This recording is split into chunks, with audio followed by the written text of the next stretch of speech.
You're watching Suck Professor. Hello everybody, it's me Hank. I'm joined by... James.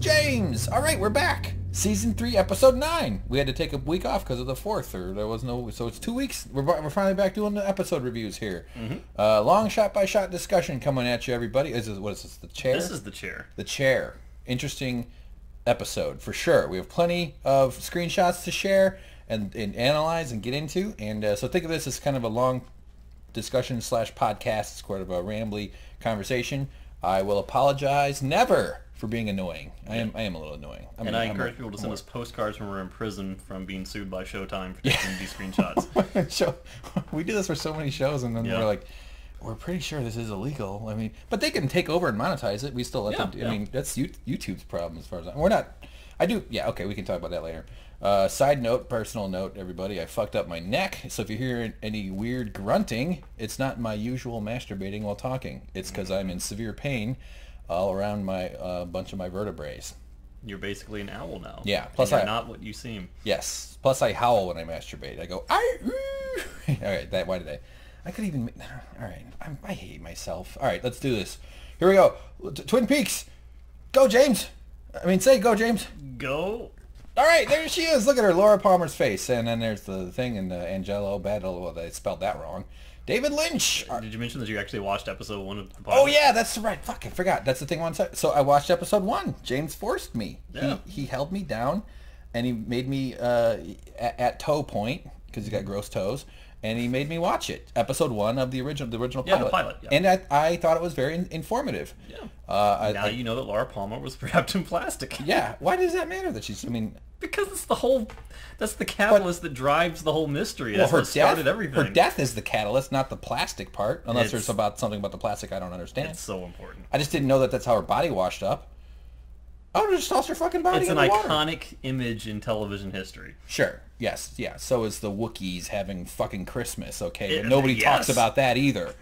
Yeah. No, but it was insightful. I did get some interesting background information about the origins of this crime. I did like in the first, here we go, reviewing that one, that they got right to the inciting incident. Like it was about 2 edits. It was basically 2 shots, and then I'm probably wrong about that, but really early they get to her body. Did you notice how good the makeup was? How they made everyone look 25 years younger? I was really impressed by that. I couldn't believe it. These actors, and they all moved like they were 25 years younger. But that, about that whole 25-year gap, it's like, God, did we all just turn into fucking goblins or what as we age? We just melt slowly.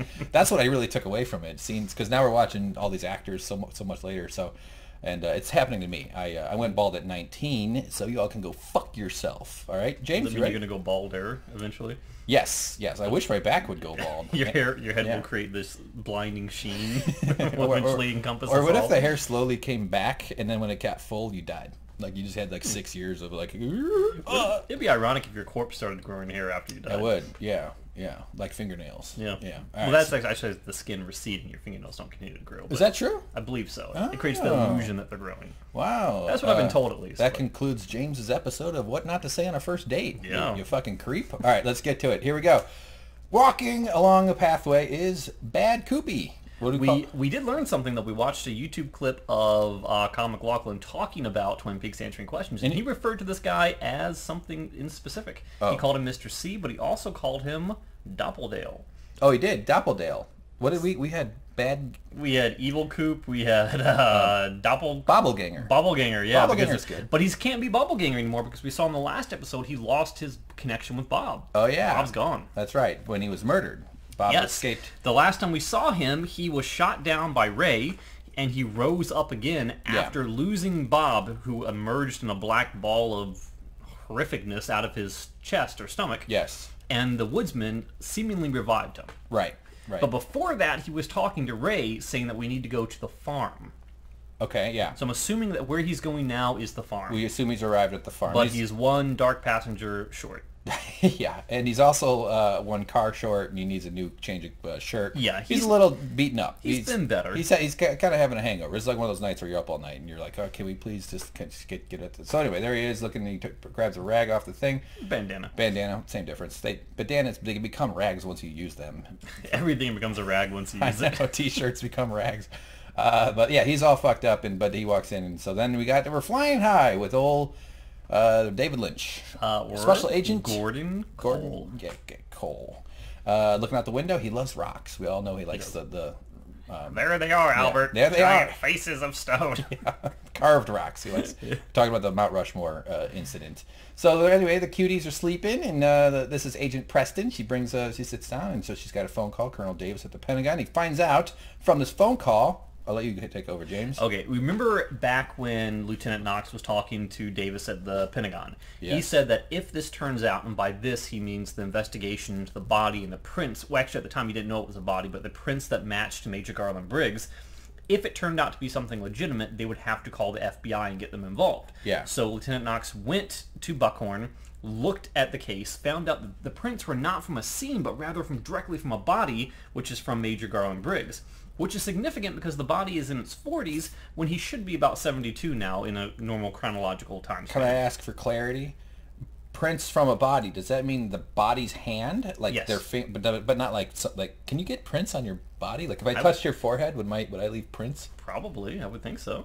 Well, maybe not. It seems kind of like it's not a great surface. Like glass and mirrors. Well, I mean, there was I've seen movies where they've lifted prints off of eyeballs. Okay. So I would think it's possible. Yeah. Okay, all right. I watch a lot of FBI files. That's fine. Cold case files. Oh, like real stories about yes, prints. Real. Okay, so a good tip, everybody. If you're getting murdered, take your murderer's finger and touch your eyeball. That way your mom will be able to bury. Go to a trial if that'll last for months and it'll devastate her. One funny thing about this kind of relates to Agent Cole's status. Because we can't hear what's being told to him over the phone, but he immediately says, "I don't appreciate your language one bit, Colonel." Yeah, right away. The Colonel is saying Buckhorn, but he hears it as something else. Oh, and he's talking to a colonel from the Pentagon, and yet he takes that kind of stance with him, which I thought was kind of funny. Well, he's the deputy director of the FBI. He's got some rank. Yeah. Unless they have a shit ton of them. Buckhorn, yeah, he meant to say Buck hate. Yes. Right? Fuck face. West South. So he basically gets instructions to redirect.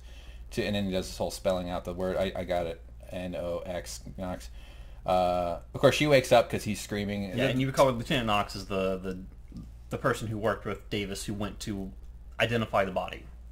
No idea what you're talking about. Remember she went to the morgue, she saw the headless body, and she was the one who contacted Davis back. Oh, yeah. Okay, yeah, right. Yeah. Well, we see her. They come up a little bit later. Yeah. So, all right. So now they're going to get redirected, and they got to go. By the way, when you're flying a plane and you decide to land at a different airport, I know you have to file like a flight plan before you take off. Like everything has to be like announced. But if you change plans, I'm not talking about an emergency. Do you just like go and be like, all right, hey, we're on our way. We're going to land at your place now. Because most airports aren't fully busy all the time. Little ones. Right. I'm assuming and then they just bill you? Like, you bet, I'm sure it costs money. I mean, when you're the FBI, you can do that. It's never, I'll tell you this once, I've tried United, Virgin, and Delta, and not once has the pilot opened the door for me. Okay. Sometimes I want to land, it's like, hey, there's a store down there I want to visit, but no. Yeah, They're really rude. I want to see those carved heads on that mountain. By the way, South Dakota or Mount Rushmore is fucking boring as shit. Stay home and play video games, everybody. You bang on the door, change of plans! No, I was there. There were goats running around below the heads, and people were freaking out about the goats. The goats like to climb rocks. Yeah, those they're fucking amazing rock climbers. Okay, so now we get to the farm. They're redirecting, though. So they're going to Buckhorn. Yeah. And that's Tim Roth, famous from the movie 4 Rooms. Yep. Where he puts a key in a hole. Mm-hmm. And that's it. He did a good acting. He's kind of a little twitchy, weird, squirrely guy a little bit, but he, it turns out it's farmers. Who owns this establishment? Farmers. That kind of establishes, at first for me, it's like, this must be the farm. Yeah. And the second thing is when he says, what do you need? He goes, a couple of clean phones. And because the guy acquiesces to that, it tells me, okay, these guys know each other. He sees the gun. He knows this is an established thing. This is the farm that was referenced in the progress. Definitely. And they're very subordinate to him. Like he's giving commands, and he's they do everything he asks for immediately. Yeah. And you made a really good call here. Well, because you said, isn't she the one that was in the hotel room? And I was like, of course not. Are you crazy? He killed Daria. And you're like, no, not Daria, in the other room. Yeah, he went to a different room that was covered in snack packages. Yes. Or wrappers, or like empty bags of chips. And she was in there, and he did a little sexual thing to her from behind. The camera was behind her, so we didn't get to see it. But they had an interaction, and I also recalled that he mentioned her boyfriend. And then when he called her Chantal, that's what made me remember that. So yeah, I don't deserve credit for remembering something, but it does happen every once in a while. So she shows him the wound. Look at that, James. bullet hole. He seems to be handling it pretty well. Yeah, and we find out that, well, we don't find out immediately right now, but we know that this guy on the left is named Hutch. Hutch, right, exactly. Chantel and Hutch. She goes, I'll get the kit. And she gets the kit. Now we're back on the plane. Agent Cole is informing Diane, or a.k.a. Diane, that they have to redirect, and she's a little like, oh, god damn. I like her a lot, though. Yeah, she says she wants to go home. I like people that are surly and just don't give a fuck. Yeah. So she's just like, fuck you, Gordon. Yeah, she's expecting to go back to Philadelphia where she was picked up. She didn't want to go to do this crap anyway, so now they turn around the Blue Rose. So what is that? Do you want to... Blue Rose is a code in the FBI for a paranormal event. So it relates to a case that had happened prior to the whole Laura case, I assume, that she had an involvement with. And he's saying that you might have an interest in this misdirection or this redirection of the plane because it involves the Blue Rose case. All right. And that is enough to get her to stop flinging obscenities and protesting. Yeah. Okay. Very cool. All right. Thank you for that. So yeah, go talk to the pilot. So she holds up the liquor bottles, they empty, and she's like, all right, fine, but you got to get me drunk. And she's like, all right, I'll go get you drunk. But that's fine, change the plan. And Albert, this is hilarious. She's all pissed off. I liked it. He just kind of doesn't, he barely acknowledges her. He turns over. He's like, I know, fuck you, Albert. So that was good. That was enjoyable. Now she gets a blocked. And this is important. All right. And it becomes more important the later we get into the episode, but I made a big note of this. It's because her fingernails are different colors. Yes. Mm-hmm. She's untrustworthy. Diversity, James. Yes. But she's trying to... At first, when I saw this, I thought that maybe there was some sort of a jammer signal in the plane, that she was trying to contact someone, but they wouldn't show us something this obvious and this intentional if it wasn't going to come back and mean something later on. Oh, this came back later? I assumed it was the plane was blocked. No. It comes back in a big way. Oh, all right. Oh, yeah, I think you're right. I don't know. All right, so then she gets a phone call, and she rushes up to give him. It's somebody. Well, Tammy gets a call. Tammy, yeah. Well, that's what I was on. She was on the screen when I said she. Oh, I was looking down. Yeah, it's okay. James has great notes on his iPad. It's always we all should take a moment to acknowledge the effort James puts into that. I just type when I watch. It's no big deal. Yeah, and I go, dang, James, type quieter. I can hear your tapping. Pretty much. I say, shut up, James. Shut the fuck up. No, coconut glass. No, we hold hands and we watch it and we have a great time. Warden Murphy. So he hears. So this is Warden Murphy calling him. Yeah, as you call the warden from the Yankton Federal Penitentiary. The guy who that was in the previous episode where he let him go. He let Coop because of Mr. Strawberry and the other name, which I cannot seem to pull from my memory. Not Ray. He let Ray and Evil Cooper go. Yeah, Doubledale. Yes, or Doppeldale. Doppeldale. Yeah. But it was because of his connection or his threat with two names. One of which was Mr. Strawberry, and the other, who we assume is deceased. Another was another name that he referenced as a potential threat to the warden. So this is him finding out that the thing that he's been he's escaped. Yep. I have a hunch. Although the warden is lying because the warden let him go. I assume the warden's going to say that he escaped, but of course, he says what? Coop flew the coop. Yeah, I thought I fucking So when I pressed the, you may have gotten it. It's a little bit later. Oh, it's later. Yeah. Really? But isn't that... In the next couple shots, it should be there. All right, hopefully we got it. I don't see it. Oh, well. If you missed it, that's fine. So he says, Coop flew the coop. It was great. Great line. So here we go. All right, back in... What the hell's going on I was wondering about this because I'm assuming based on the screenshot that the farm was not a pre-established location, that they killed the original owners of the farm in order to take it over. Yeah. Those look like dead people to me. Either that or they're kinky and very tired. Yes. They're I'm reading them as being dead. I guess this is the... Yeah, okay, so they murder the people who own this land here. Yep. Well, okay, idiots, don't keep your corpses at the corner of a house by a walk path. You put them in a box. You wrap the box in plastic. You put another box attached to that with chains, and you dump them in a river. No, I'm just saying. They're out in the open. It's a little silly. Maybe they just did it. It's probably just recently deceased. So yeah, James, you think you could hide a body? Like if you had to think it through and you had a couple days to... I put it under your bed. Oh my God, that explains where all the fleas came from. James and I have had fleas lately. Everybody, ask in the comments. We'll tell you all about it. All right, so there he goes. He gets his new phone. Nice pink one too. That's a good color with the bedazzles or whatever those are called. Rhinestones. Is that? Yes. He's sending a text. Yeah. It says, around the dinner table, the conversation is lively. Lively. And he's doing that old T9 texting, which is just brutal. Oh, God. And yeah, so they're this guy. What's his name there? I can't quite recall his name, but I know that he has an assistant named Roger. He popped up very early in the season, and he was the one that seemed to be the middleman between Philip Jeffries and Lorraine, who was giving the orders to, you know, kill certain people that we know that Philip Jeffries wanted dead, or we assume Philip Jeffries. Right. And we saw again in another episode, more recent episode, his screen turned red.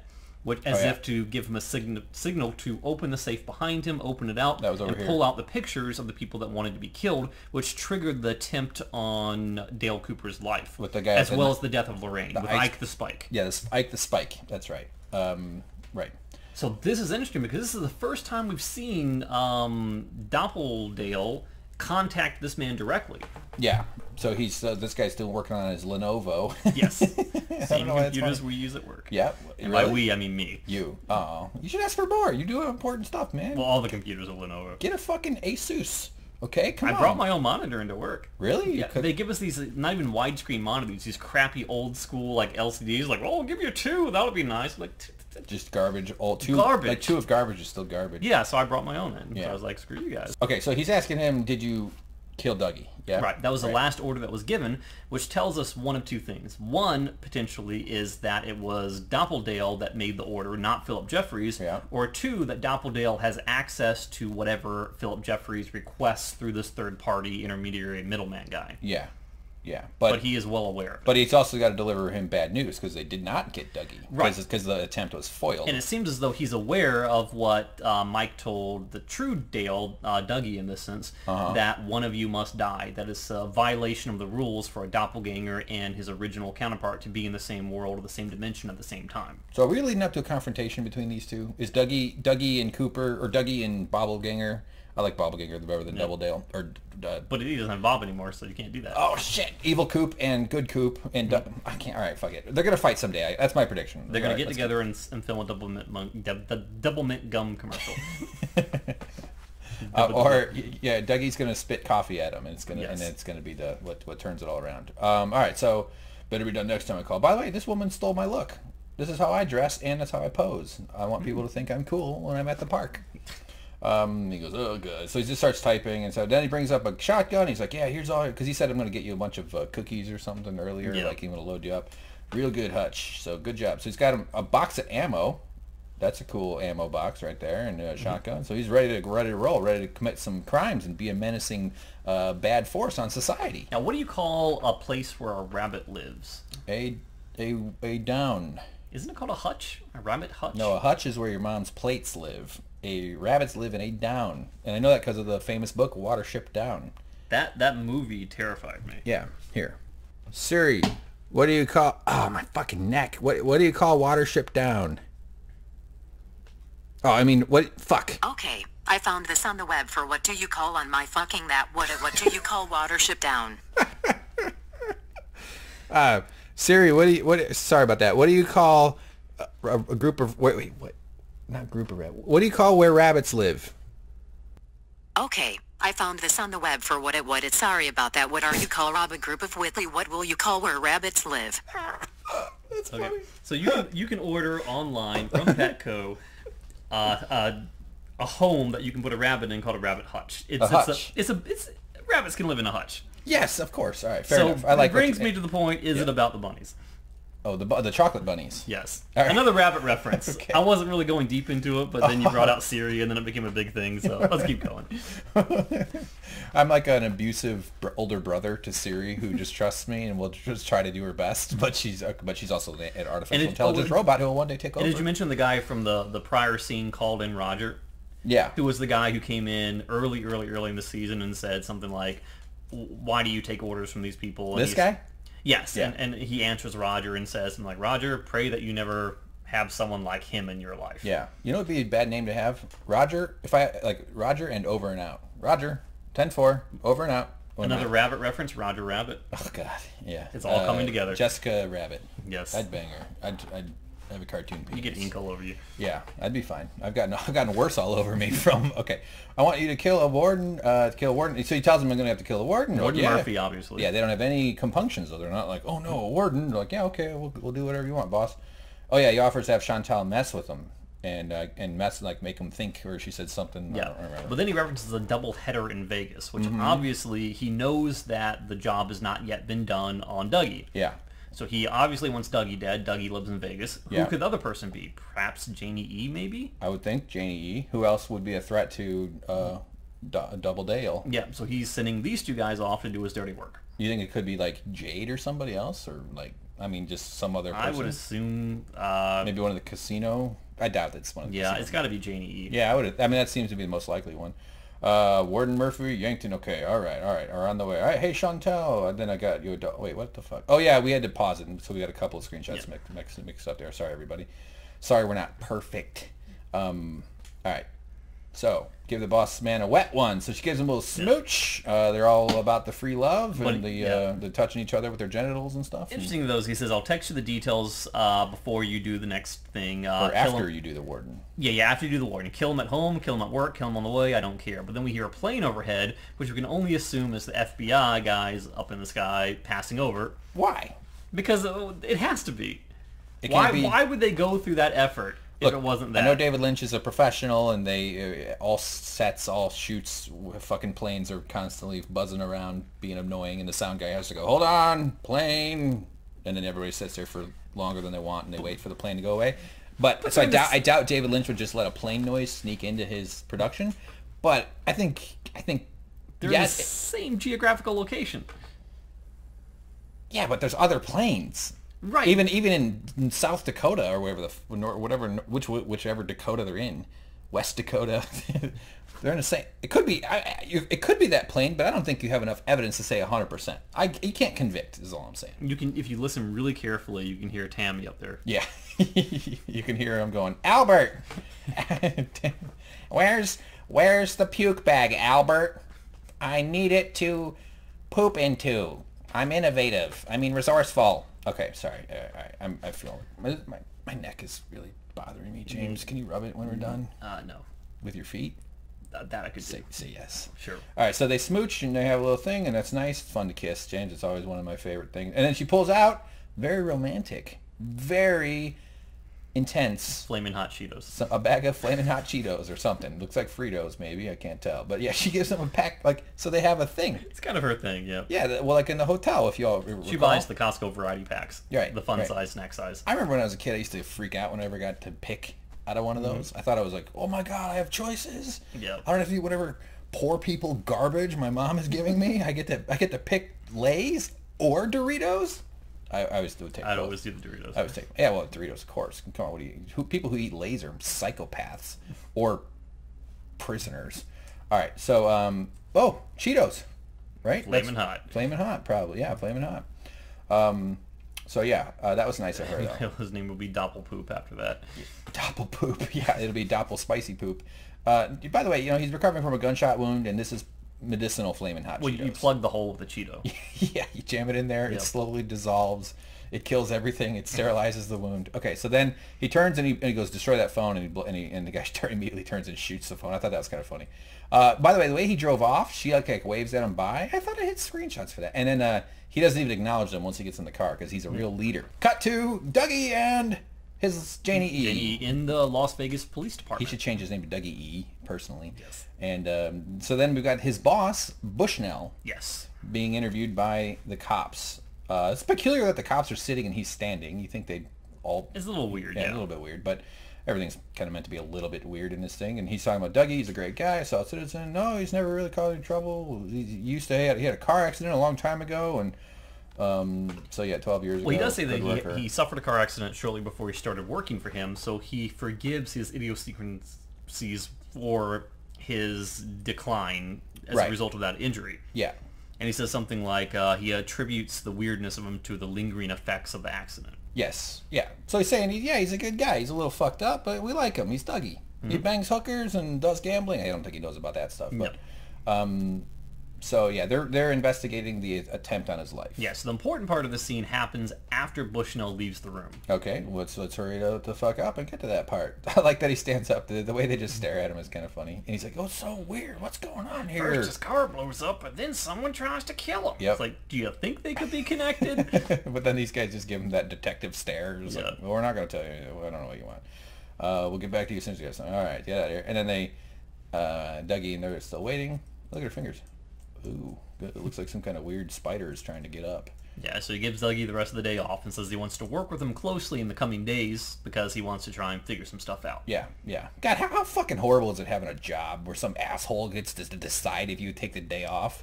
I can't believe we put up with this shit. My life is a mess because I don't have real jobs. That's why my life's a fucking nightmare. But jobs, like some dude gets to say you get to take the day off? Fuck you. Well, if he pays you. Am I on Earth to be... Fuck that shit. No, I understand we have an economic system that's built around what we call employment. I mean, I've got a salary, and I get a salary because I'm expected to be there 5 days a week at minimum. Yeah, I understand that part too, but I just think it's absurd that we're animals that evolved. And then we've put together these systems where these rules of behavior. And I'm not saying I'm advocating no rules. Obviously, I'm saying it's nuts that some other guy gets to tell you that you get to have time off or not. No, I think it's nuts. No, you can do whatever you want as long as you don't want money. That's true. You can get fired. Yeah. No, or be your own boss. That's what I'm trying to do. That's why we do Suck Professor Industries here, James. So I can tell you, James. Right. You get a quarter of the day off. Then in the middle of it, you got to work, and then after that, you get the. How'd you like that? I just think. And by the way, if you're happy with the job, great. But I think a lot of people, we didn't evolve to live this way. Is my okay? I'll get all right. All right, we'll get to it. But he's also being a nice guy to him. He's saying, all right, take time. I know you're okay. You guys are having a stressful time here. Take a little time off. But, okay, great. So back to the important stuff. No, that's what's important. All right, so they're looking at him. Is there any symbolism to the bars? No. They just filmed them through. So essentially what's going on now is that one of the detectives, one of the Fuscos, I think they're all brothers actually, okay, is saying that there's no records on this Dougie Jones character prior to 1997. No tax records, no birth certificate, absolutely nothing. Yeah. I got no passport, no social, class records, tax records, no birth certificate. Oh, yeah, so they immediately assume witness protection, possibly, that this guy is into something bigger than they're even aware of. Yeah. And they said that they're going to run the file by a guy at the Justice Department that they're aware of.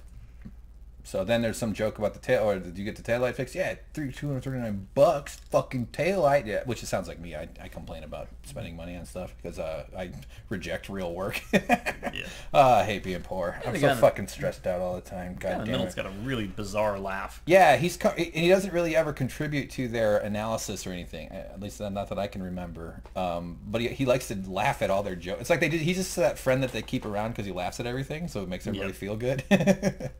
I remember an Australian guy with the pliers, and then they had a good laugh about that. He's like, which is kind of inappropriate considering that these two people are sitting in the other room, right? Trying to figure out why someone is trying to kill them, or at least kill Dougie. Yeah. And they're over there laughing like crazy. Yeah, and this is referring to the dude on the far right there. That's why it says that. So yeah, it is like this whole show is filled with these little moments of character. Oh yeah, and this is the shot where this guy here? David Koechner walks around the corner, but you can't see him in this one because he moved. But like the whole show is filled with these little character building moments where they show something random, like the Cheetos bag. Unless that's going to come back, but it'd be really weird if this whole series turned around on a Cheetos thing. It's your product placement. You know how much David Lynch loves product placement. Yeah. Eat Cheetos. I bet you I could put Cheetos in my mouth. That's referring to the video James showed me of David Lynch putting panties in his mouth. Yeah, what the fuck was that? He's an interesting dude. I would put panties in my mouth. I'd put even boxers in my mouth. I don't think I'd put a wig in my mouth. But I would definitely put... I put worse in my mouth. I put fucking food.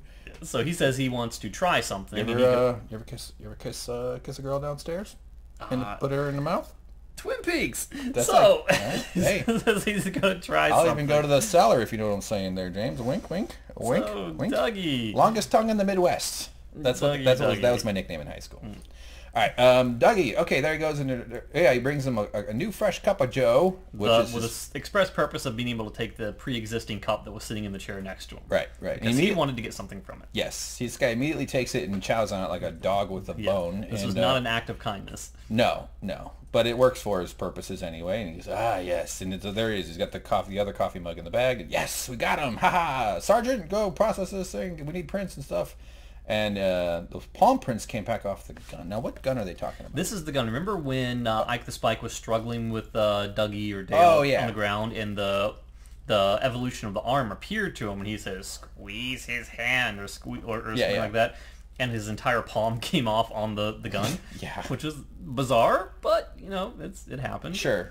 Yep. And he wounded. That was when Dougie became Action Cooper. I think he actually said squeeze his hand off. Yeah, something like that. And yeah, then he did the thing where he hurt his hand squeezing it. So then, so what the palm prints on the gun, we found so they know about Ike the Spike. Yeah, he's apparently been doing this kind of stuff for a while. By the way, there's a horse head behind him, poking out of the painting. That's a crazy painting. I like it. That is bizarre. I would keep my keys on that. There he goes, off at an off-strip motel, smiling. Ike the Spike finally fucked himself. Yeah, so they want prints and DNA off of the cup. Yep. And he says that Ike the Spike is known and that they have a 20 on him at a motel. What does 20 mean? Location? I guess they have a bead on him or something like that. 20 it must mean. What do you think 19 means? Stuff. He's eating Subway. Yes. Like what? All right, so there he goes. Boy, he looks like a happy fella, doesn't he? Yeah. And he's staring at a flag. He sees it. We get a real slow zoom in here, or dolly zoom or whatever. It's like the Boy Scout patriotism of his FBI duties in right. his real life. It's kind of clicking in. Yeah, but coming back to the surface. We're hearing America the Beautiful, signing see no health care unless you're rich, that kind of shit. And then a really hot chick walks by. She's got, she's looking pretty good. She's got big old bright red heels, which cuts again to the shoe theory. I don't care how patriotic you are, if you're looking at the flag and a woman like that walks by wearing those shoes, you're gonna watch those shoes. But he's looking at the shoes, and I don't want to retread old ground, to use a bad pun. Yeah, I like it. But the whole shoe theory about there was one thing he left behind, filling another person's shoes, very, very shoe-centric, shoe-heavy. Shoe-heavy, metaphor department. You think it's a kinky shoe thing? Like no, a shoe I don't think so. I don't have a shoe fetish. I don't understand that. I mean, I like a good pair of heels. I'll take that, like a strappy sandal, maybe a fuck me boot. And maybe a strap me sandal on one and okay. But I don't understand the whole toes and things. It's just like, really? You got a woman willing to do shit with you and you're fucking worried about her, you're messing around with her toes? I don't think that's what he's going for with this. No, I don't think so either. Sorry. That comment doesn't belong in any YouTube video ever, so I'm sorry. All right, so there goes a heel. And then the camera pans back to the left and into his true love. We think he likes coffee. No. He likes electricity. Well, I mean, that's how entities of the lodge travel around. That's how he emerged from the lodge. That's how he got back into the current reality that he knows as home. That's right. That's where he lost his shoes, so to speak. Plus, it looked like two screaming faces. Yeah. Yeah. So there he goes. He goes, oh, man. So there's gears spinning inside this deadened brain of his, James. All right. So then any symbolism to the fact there's a covered up outlet right behind him. Oh my God. And it's a darker color, and it's it's to match the wood there, and that obviously means Laura Palmer. Yes. All right. Of course. So then there they go. The guys are, I don't know, they see a scratch or something. Well, a little bit of dialogue talking about his broken tail light that cost $239 to fix. Oh, that's what that's. So it's like, oh, there it is. There's a little scratch on it though. Oh yeah, that's right. So I didn't have any idea that they were talking about the tail light. I didn't connect that at all. I'm dumb. In the motel, which obviously they said they had a 20 on Ike the Spike at a motel, so I can only assume that they're going back. And this hotel in particular has been used in other movies and other Lynch things, I think, in the past. Oh, has it? Right there? Actually, maybe not in Lynch things. I think this was used in Fargo, actually. Okay. Oh, wow. Interesting. Cool. Free Wi-Fi. That's good that we've updated it from the old HBO days. Remember? You ever see a hotel that says free showtime? Run. Okay. That's Jizz City. Ugh. Don't turn on your black light. Yeah, anyone who watches Showtime is just a creep. I used to watch Showtime. Remember watch Red Shoe Diaries? This is on Showtime. Oh, is it? Yes. Oh, yeah. You get some of those porno type shows, and they're always softcore because they never showed the bits. All right. What dial direct pool and kitchen? What does dial direct mean? I guess you can dial directly out from there without going through a operator. Wow, what a feature. Yeah. I guess for criminals. Okay, but I've been trying to. So he's calling somebody. He's leaving a voicemail though. He's like, leaving a message. Here's a message. Or trying to. Oh, you missed the most important part. I did. He says, I have a message for JT. Oh. And at first I was thinking, when I was typing, I was like, oh, yeah, he's leaving a message for Philip Jeffries. But I was like, wait a minute, JT, that would be PJ. Yeah, who's JT then? That's the million-dollar question. Who is JT? We'll have to find out. Jeffrey Tambor? Jeffrey Tambor, obviously. That's definitely what it is. He's clearly involved. So taking medical leave, he's saying I'm a little fucked up. Yeah, he says basically no cigar, taking medical leave. Yeah. Meanwhile, unbeknownst to him, the cops are ready to raid outside. Yes, and he chugs his booze, and then they're getting out there and like, hey, is he still in there? All right, let's go do it. Let's get him. Fills it up, empties the bottle of Jack Daniels, takes a swig. What do you think? Is apple juice? Is that what they use? Must hit him a lot harder than it would hit us. Yeah, he's got less blood, just by sheer volume. Although that's still plenty of liquor to drink in both of those shots. That's enough to mess you up a little bit. All right, towards me. Okay, here we go. So then he goes out in the hallway, and off he goes. He's on his thing. Cops at the end of the hallway. Uh-oh. He just stops, and like he just turns around and starts heading this way. And then the three musketeers show up. There they are. Mo, Larry, and Shemp. Yeah. We have your palm print. Is that how the cops work? They don't tell you about the evidence. I mean, maybe they're trying to coerce you into giving up. I guess okay, it's plausible. In fact, we have your whole palm. Yeah, which makes the other guy laugh. Yeah, that is funny. And the big reveal of the guy's hand, he's been hiding under a jacket until that point. Yeah, which is because his Cooper fucked up his hand. Yeah, squeezed his hand. They got him. He gives up. I kind of expected him to create a sort of trigger them, pun intended, do something to get them to shoot on both sides, and then the cops would murder each other. And I was thinking that he was going to maybe run down a hallway and then disappear, like he was traveling via electricity like Philip Jeffries. Like he was some sort of lodge dude, but I guess he's just a standard henchman. He doesn't get away in any... Or he's such a psycho, the way they showed him murdering people. You think he'd like try opening doors and maybe kill some other people in the hotel? Like that would have been fun. Yeah. By the way, I just want to point out he's got some nips on him. That's good. Oh, he's human. Well, of course, you got to feed your cats somehow. All right, so light rays, those are called God rays. God rays in video games. Yep. That's right. I was going to say specular. I don't think that's the right. No. Right above the Twin Peaks. Good shot there, Lynchy boy. They were up when the sun was setting or coming up, so that looks great. I like it. By the way, that's the building self-destruct button, right? Yes. So they put it in a hard-to-reach spot. All right, so then these two.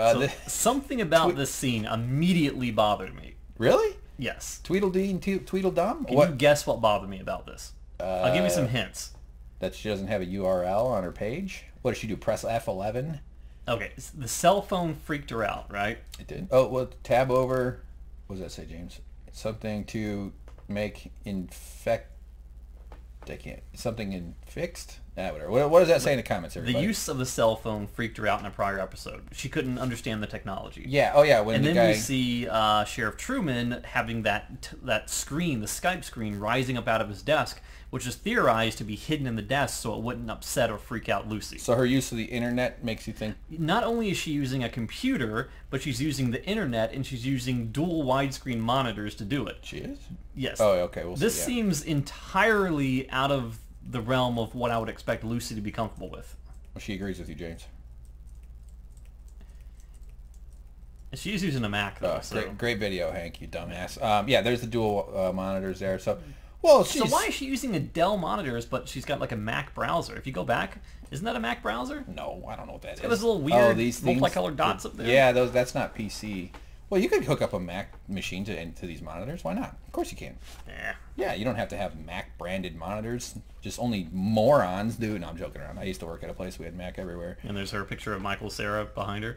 Yeah, that's right. Yeah, is he dressed up like a road hog? He's got kind of like a hat on. It's basically just their faces poorly cut and pasted over a picture. That's bizarre. Bad Photoshop. My mom could do better than that. So to get to the point of the scene is that she's looking. Remember when she was talking with her son, Michael Cera's character in the prior episode? He says, "I've come here to tell you that I want to let you take over my room, my childhood room." Right. Yeah, he gave him permission. Yeah, you want to turn it into a study, I will let you do this. And she's like, "Oh, that's wonderful news, Wally." So they were outfitting that. I believe that's what they're doing. I think you're right. Yeah, totally. But she gets up, goes out of her way, says, I love the base chair." She's got a Victoria Jackson quality to her. And the weird thing is they have to always get up and walk over to each other before they deliver the line. They can't just turn around or speak because they're so close to each other. You think that's what they would do, but yes, no. It's very weird. And then he gets up and he comes over, and yeah, these two are just idiots. They're hard to describe, but they're likable. They're sweet. They're innocent. You know, they're like dumb the way like a dog that got hit by a car. Like you feel sad for him. Mm-hmm. I don't know if that makes any... Okay, and then he goes back to his chair. And I was thinking the whole time, this is the chair. This is what the episode's title comes from. James goes, look, it's a chair. Look. I was like, oh, wow. Tell me more, dear James. Yes. You're such a leader. There must be some sort of hidden meaning. You're my cult leader. Yeah, so anyway, she gets back up, and I really love the beach chair, Andy. Okay, and I had a psychic moment knowing what he would say back to her. Yes. What did you say? Pumpkin. Pumpkin. Oh, that's right. Yep. So he gets up. Okay. I'm sorry, Pumpkin. Okay, we'll get the base chair. Which is cute. You know, this is called This is called compromise, James. Some relationships, Why wouldn't they all just get relationships both are a little chairs? about compromise. Well, maybe they don't have space for both chairs. Maybe Well, they definitely have the money. I mean, we saw in the last episode, or the one prior to that, that Andy's got a pretty sweet $16,000 freaking Rolex watch on. Oh yeah, that's right. Well, why don't they get half and half? Yeah. Like a Neapolitan chair. She gets this really devious look in her face. Yeah. No. Well, in this screenshot. But what she's doing there, she's smiling, saying, "I've got a great man, and he loves me, and he cares enough about me to let me pick the chair color. And I tell you what, I really feel some affection for him so much that, you know what, we're gonna get the red chair." And he can see what she's doing. No, not. I mean, maybe. Yeah. But he's not necessarily. His angle is, he's off that. Come on, I work in an office. I know you can see. I work in video editing. I know angles, okay, pal? And I work in an office every single day with computers set up just like this. Trust me, you can see. It's possible if he tried to look, he could see. Yes, maybe. But I don't think it's clear that with her big wide hair, look how big this hair is. That takes double the volume of just her head. I bet she's got both monitors mirrored, though. Okay, yeah, it could be. She's got, that's called Mercury Transit if you do it in video in Premiere Pro. So yeah, no, she orders the red chair. I think that this scene started with me filled with hate and rage, and it ended with me feeling a little optimistic about love. Because look at her, she bought the red chair for the guy. That's nice. And they worked it out. And when the red chair shows up, you know what nice moment they're going to have? She's going to smile, and he's going to say something stupid. He's probably going to trip and fall and poke his eye out with a screwdriver. And then they're going to go to the hospital. And they can take the plastic off it and wrap a corpse in it. Yeah. So, anyway, I thought this was cute. All right. Okay, James, can you just let me compliment? And this scene kind of confused me because I didn't really know what was going on. I had no idea. So we hear a lot of like hard footsteps, a lot of this. That's me hitting my desk. It's probably fucked up the audio recording. And Johnny, where are you? We hear yelling and screaming and things are breaking. You mentioned the name Mary. Yeah, because I didn't get a shot. But right before here, he says Mary, he says something, or he screams Mary. So this Johnny character screams Mary. Yes, the male voice said Mary.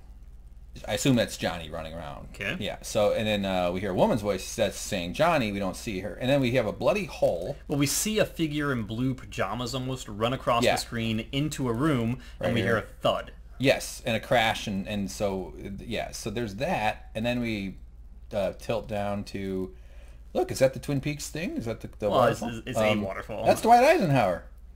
Is it? Yeah. You sure it's not Major Garland Briggs? Yeah, it's him looking left. Yeah. It's Dwight Eisenhower doing yoga. So he ran into the wall. His head created a hole in the wall. But did it kill him? Are we saying his head hit that, or he broke? I would say that his head created that because a picture frame doesn't leave a blood trail.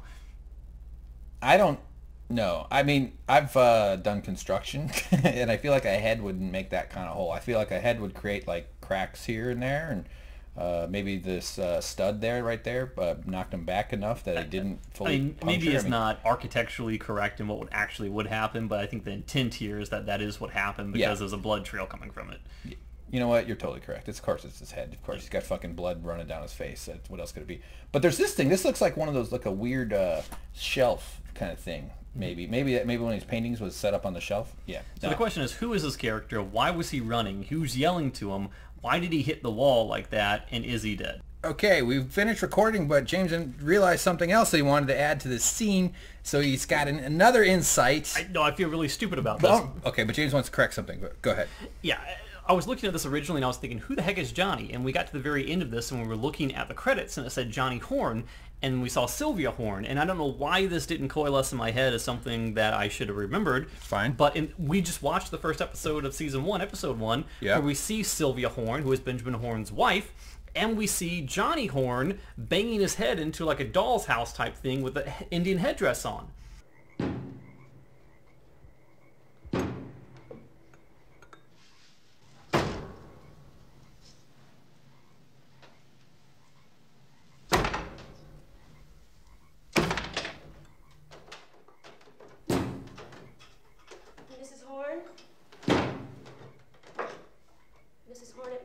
If you talk to Johnny yourself.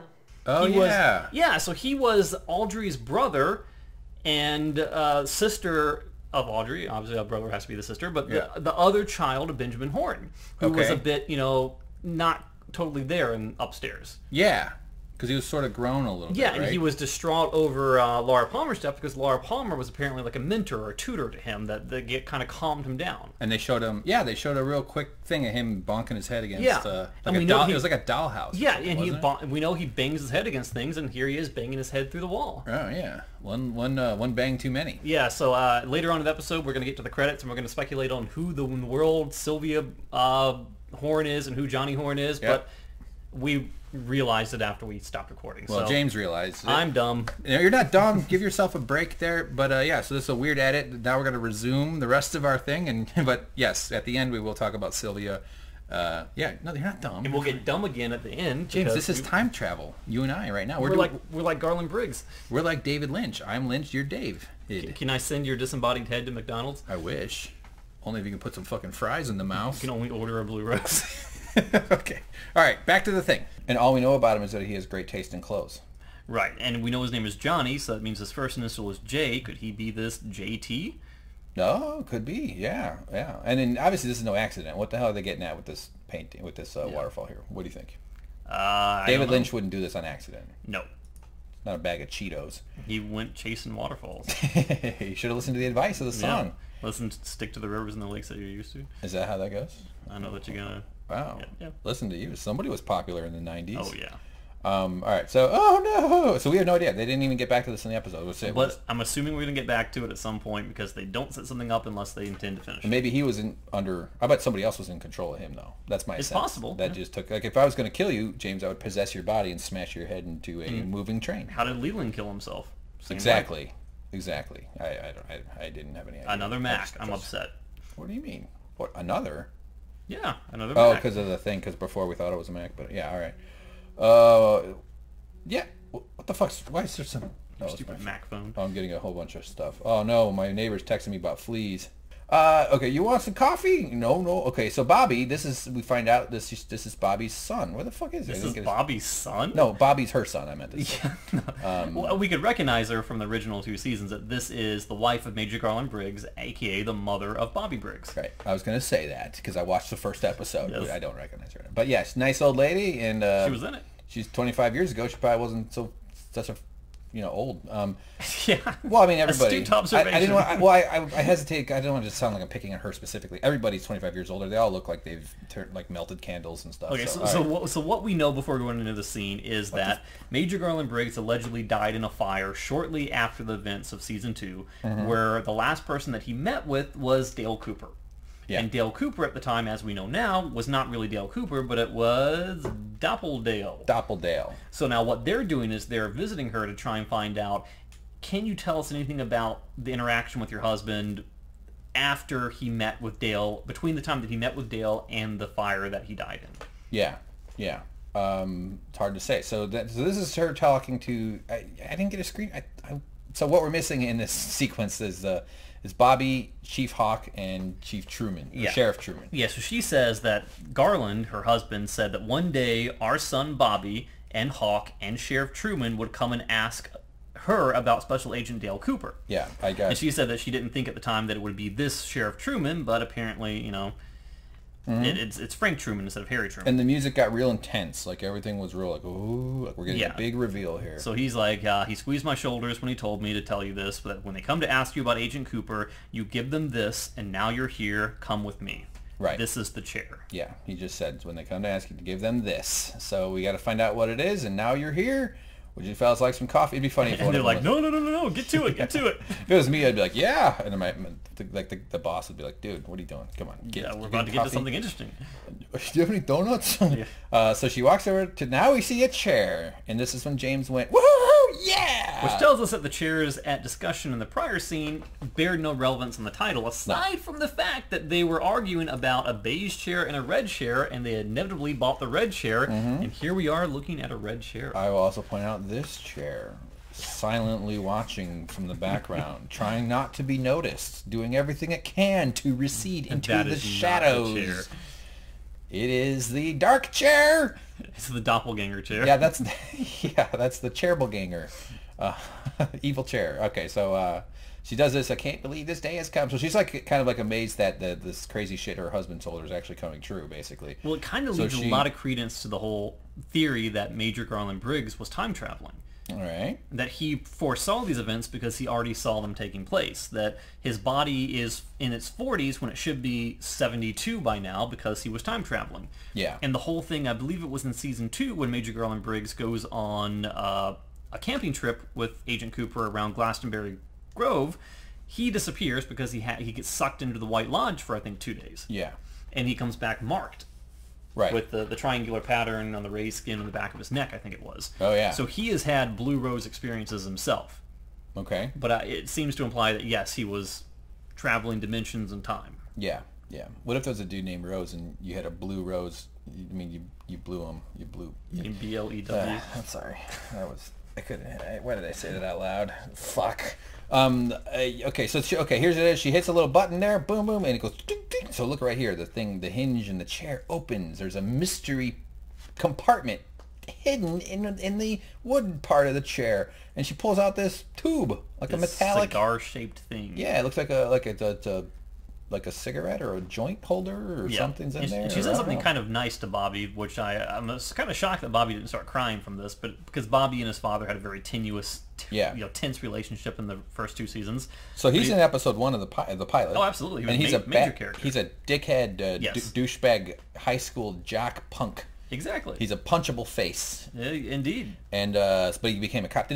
James, did he become a cop within the first 2 seasons, or that's just a development bit in the interim? This is an interim development. So he did get his life together a bit. Yeah, more. And he said the father foresaw that, never lost faith in him, and saw him getting his life together and turning out well. Yeah, and that's nice to find that out about him. Yeah, but Bobby, like, I mean, Bobby still got some skeletons in his closet. He's actually a murderer. Oh, he is? He killed a dude in the woods. Oh, wow. Spoiler alert. Yeah, that's crazy. Plus, he's got a skeleton inside his head. Look at that. Mm-hmm. You got to see the bones in there. All right, so your father never... So that is nice. Yeah, it is weird that he didn't cry like the way he cried when he saw that Laura Palmer. Yeah. Or like everyone in the pilot episode. Yeah. I cry when I see Laura Palmer. I just do it while I'm sleeping. So, all right, so then she's like, now coffee time. And they're like, yeah, we love coffee. I assume David Lynch just loves coffee. You think he just is a coffee nut? He seems like a coffee guy. I mean, another thing I should mention before we get too far into this is that this is sort of like a reinvigoration of the Bookhouse Boys. I was just going to say that. Yeah. I have no idea what you're talking about. The Bookhouse Boys were kind of like, it was a secret society that existed within Twin Peaks that was made up of, I think Andy was in it, but it was originally Harry Truman, Hawk, Hank, that horrible person Hank, and I think Jerry and Ben Horn were in it as well. Okay. And they were kind of, they met at the book house. They had their own shelves of the books they liked, and they kind of were the protectors of the town. That they would investigate mysteries and bizarre goings on. Oh, like the Hardy Boys. Sort of like that, yeah. And this is sort of like a reference to them coming back together, with Bobby being brought into the fold. Oh, okay. I like that. That's cute. Maybe he's tearing up a little bit. They see his eyes a little pinch, going, don't cry in front of the boss. Don't cry in front of the guy who wears fishing lures for earrings. All right, so they so they get their coffee and they're having a nice time. But they got a key item, although we don't know what that is yet. So we'll find out later. Now back to they're on the ground. Agent Cole or Deputy Director Cole probably, and Agent Preston with Diane. It's a weird shot right and there. Lieutenant Knox. She kind of blends in with the couch with her pants color. Yeah, a little bit. So they're at the morgue. Okay, so this is Knox. That is Lieutenant Knox. Yeah, yes. So she to me, and I might have already seen, she looks like Joan Cusack without the gamma rays. I know, I kind of see that too. Yeah, she's got a little bit of like, oh, that's Joan Cusack's hot sister. Not that Joan Cusack's not hot. She's a Hollywood star. Mm-hmm. I mean, let's be honest. I lived in a neighborhood where John Cusack lived in Chicago. Oh, I didn't live, but I used to do comedy there. And he would come to this one bar, and he would he'd leave with ladies. At least that's what I heard. You ever seen a security camera that low to the ground? Yeah. There's a very important statue or something. Yeah. Somebody's wallet is on the ground. Yeah, that is funny. It must be some kind of imaging. Is it? Okay, all right. Now I'm obsessed with that, James. Thanks for messing me up. So right. They are there at the morgue in order to see for themselves firsthand the body of Major Garland Briggs. Yeah, right. Because they got the call from the FBI earlier on. I mean, not from the Pentagon, which caused them to turn their plane around and go down to Buckhorn, South Dakota. Mm-hmm. Mm-hmm. So they're about to go see a gross Diane corpse. Has no interest in it, though. I'm not in the mood to see a dead body. Plus, the guy tells her not to smoke, and then she goes, "It's a fucking morgue." I love that that's her explanation. There's no like, "Oh, sorry," or there's no like, "Oh, really?" She just explains, It's a fucking... As though the only concern is health concern. Yeah. I mean, there could be compressed gas. There could be, it could be a lot of other things going on, chemicals in the air and whatnot. Sure. So there are other reasons for it. Yeah, that's right. The bodies could explode. That's why you're not allowed to smoke at funerals. I found that out the hard way. Yeah. Door opens. No, I don't know if I'm sure you can. Okay, I don't smoke, by the way. And here is the callback to why it was so important that her communications were being blocked earlier on. Oh, I see. So that's what... But, okay, all right. Go ahead. Around the dinner table, the conversation is lively, which tells us that the person that Doppelkoop was texting was in fact Diane. Yeah. And we know they had a connection prior to the end of, or after the end of season 2, where an event happened at her house that she won't talk about. Right. Something shook her that she did not believe. She saw something was wrong. Okay. But we don't know the details of that encounter. But we do know now that they are still in. So what does this have to do with the blocked phone, though? Meaning, like, all I read is that she didn't have service on the plane, and therefore this communication was delayed. It means that she was expecting a communication. Oh, okay, there it is. All right, so she was expecting to see it. So she was, okay. All so right. What kind of connection or going on does she have with this person? Because she was really shaking when she saw him in prison. Right. In fact, saying, this is not the man that I knew. And yet she's still communicating with him, which is really bizarre. So, and what this message means around the dinner table, the conversation is lively, I'm not quite sure, but it kind of draws images in my mind of the Formica table above the convenience store, about the conversation between the man from another place and Bob sitting at the table. Interesting. So it could be about a real literal table. It must mean something. It's not metaphorical, like when I text you, the chickens have grown claws. Talons. The asshole has corrected the guy. The guy. That's what I say to James when I want to go to McDonald's. Yes. I say the belly is getting small. We need to work on that with some McDonald's. McDonald's is gross. Everybody don't eat it. But James and I are probably gonna go after we're done taping this. Yeah, we're gonna. All right. So let's open fuck! Why is this Photoshop opening? God damn it! Fuck. Now we're gonna go through a brief tutorial. Right. Everybody want to watch me do Draw My Life? Oh, I opened that file. That's why I did that. All right, here, let's draw my life real quick, James. Draw my life.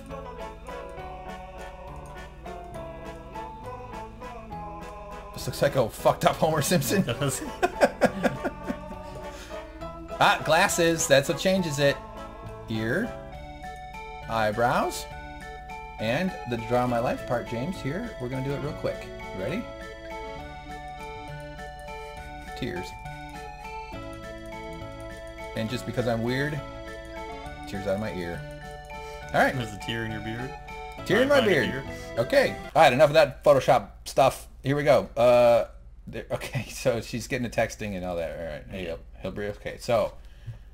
Take over. So James, here's where a lot of really important stuff comes in. Right. Because they're getting a briefing on what's going on with William Hastings. As we know, Bill Hastings was the principal of the high school who was accused of murdering Ruth Davenport and whose body was found in a bed, or actually just her head, attached to, well, not attached to, but positioned next to the headless body of Major Garland Briggs. William Hastings is a Scooby-Doo guy. Yes, the Scooby-Doo guy. Zoinks! I just like doing that. So we kind of get a recap that he was having an affair with Ruth Davenport, and this is kind of strange though, because he said that Hastings' wife, Phyllis, was murdered by a guy named George Bouncer, and that he's in custody, but that's not correct, because we know what happened to Phyllis. Oh. Well, if I didn't think... Did Phyllis get killed? I thought she was... Phyllis was killed. Do you remember when she went... in her house by Evil Dale. Exactly. And something really interesting happens there. Do you recall? No. Okay. And I took a screenshot on my iPad of the dialogue from the scene because I wanted to make sure I remembered it. And let's see what it says. So basically, Agent Dale Cooper's doppelganger goes into the house, and I believe he says something about... She says, "What are you doing here?" Because it implies that Phyllis is aware of who he is. They've had some interactions before. And he says he congratulates her on following human nature perfectly. Okay. And then he shoots her in the back. Yeah. So this tells me a couple of things. Do you remember the God of Light scene when the woodsmen were descending from pure air in episode 8? Yeah, yeah. It almost was like they were trying to mimic human activity, human behavior through the God of Light thing. Right. Like that was their opening way of talking to someone. Right. Yeah. So when he shoots her, there's a little bit of a weird sort of like frame skip almost. So it seems to imply that perhaps maybe she was, possessed by a woodsman, and that he was congratulating the woodsman on mimicking human behavior by not being seen out. Yeah. And that he was done with him at the time, and that he eliminated the woodsman. Okay. But apparently, somehow, they pinned the murder on this George Bouncer guy when it was really Mr. C who did the killing. All right. Okay. So we don't know George Bouncer. No, George Bouncer seems to be like a fall guy for whatever happened, not whatever happened, but for what happened to Phyllis. Yeah. And we know that there was no love lost between Phyllis and Bill Hastings because she wished him to rot for all eternity in prison, even though she was also having an affair with the lawyer, the attorney for the family. All right.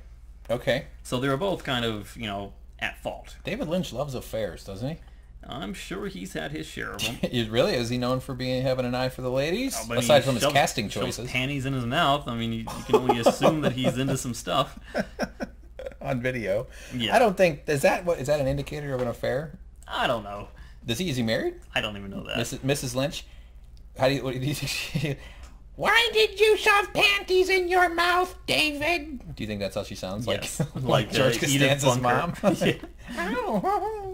Yeah. Yeah, maybe. Yeah, I guess so. That's right. That's why men who are not cheaters, they do not put panties in their mouths because they're married to women who wear grandma panties. Right. So then we find out a little bit more information that we didn't know beforehand, or at least I didn't recall, is that William Hastings' secretary then consequently dies in a car explosion. Right there. And we know that Mr. C is after coordinates that he said that the secretary had. So we can only assume that the secretary was killed by proxy of Mr. C or by Mr. C directly, because we know that Mr. C was in cahoots with Lorraine, and Lorraine's thugs like to kill people with blowing up cars. So I think that they probably had something to do with that. Okay. Great. Man, you can really explain this stuff, James. I really appreciate it. Nope. So this is a joke, you say. What happens in season 2? Good one. Tell me. And then, apologies in advance for Albert. And then the final cool thing that we find out... Should we go into this part yet or not? Maybe, yeah, let's go ahead and go into this, and then we'll come back to that. Do the final thing. I don't know if it happens at this point in the scene, but we do learn that Bill Hastings was running a blog. Oh, yeah, that's going to come up later. There's a lot more about that. Okay, so, all right, so fat guy with he's got a tall belly, too. It's not spreading out all over the place. Like, you just, what's his face? Major Garland Briggs. One of the most important characters in Twin Peaks. Right, with a weird nipple. That is a weird nipple. I cannot stop staring at that. It's right over here, James. Yes, I'm aware of where those will be found. That's right. Usually, what if they were randomly just assigned? He's just like, I had one on top of my head. That's why I wear a hat. I can't get sunburn on my nipple. All right, so there they go. They're looking at the body. This is your Major Briggs. There he is. Oh, God, there he is, Albert. Yeah. All right, it's so weird that they sew the body up. So essentially, Albert is saying that this is the body of a man in his 40s and all this. Actually, no, they do get into the whole blog thing right here. He's saying that along with the help of the Ruth, the librarian, who was good at digging up facts, they had both started a blog called, what was it called? The Zone, or, Entering the Zone. Yep. About some alternate dimension. Yeah. I just want to say, too, by the way, we're really, at least they kept the sheet. But this thing is so close. My God. Could they get a little closer there to his mound? Jesus, to his pubis. It's called the pad of fat around your dick is called a fat pad. Yes, I heard that on Loveline once. I was like, I got one of those. That's why when you lose weight, your fat pad goes down because you're losing fat, and then your dick looks a little bit bigger. By the way, aren't we lucky we don't gain fat on our foreheads and our penises? Good to know. I just want to put that in there out there for the record. So minor correction, the blog is called The Search for the Zone, and I know that because apparently the website actually exists at thesearchforthezone.com, and it looks like early to mid 90s type of site. Well, we're going there, James. Oh crap, I typed it wrong, James. Hold on, sorry. Shit. Why are you searching for a URL? I don't know. You typed the URL in the URL. I didn't mean to search for it. It searched for it because there was spaces. Spaces make it search. There it is. All right. Look at that. There it is. So visit now. Rhino. Is that a thing? Search for the zone. Created with Notepad the right way. Let's zoom in on it. Whoa. I'm holding down control and scrolling the mouse wheel. And I'm sure, like, in no time, the visitor count's going to be way higher. Because when I first looked at this, we were visitor number 3,100 something. Yeah. And now it's gone considerably up. But you notice that it says that you were a visitor since June 1st, 1997, which we learned prior in the episode that Dougie didn't land on the scene from a public record standpoint until 1997. Yeah. So is there a connection? Possibly. I'm clicking reload, and I want to see if the number changes. It does. Yeah, I know it just did, but it's not changing as fast as I'm clicking reload. And I love the fact that there's all these like old, like a WAV section. WAV? You call them WAV, I call them WAVs. I also call them GIFs. Okay, Yes, no, you can call them that. Can we click on that to see what actually is hidden there? Yeah, before let's we get find back out to what the WAVs are. Electrical interference 1? We got to do this here. Yeah. Oh no.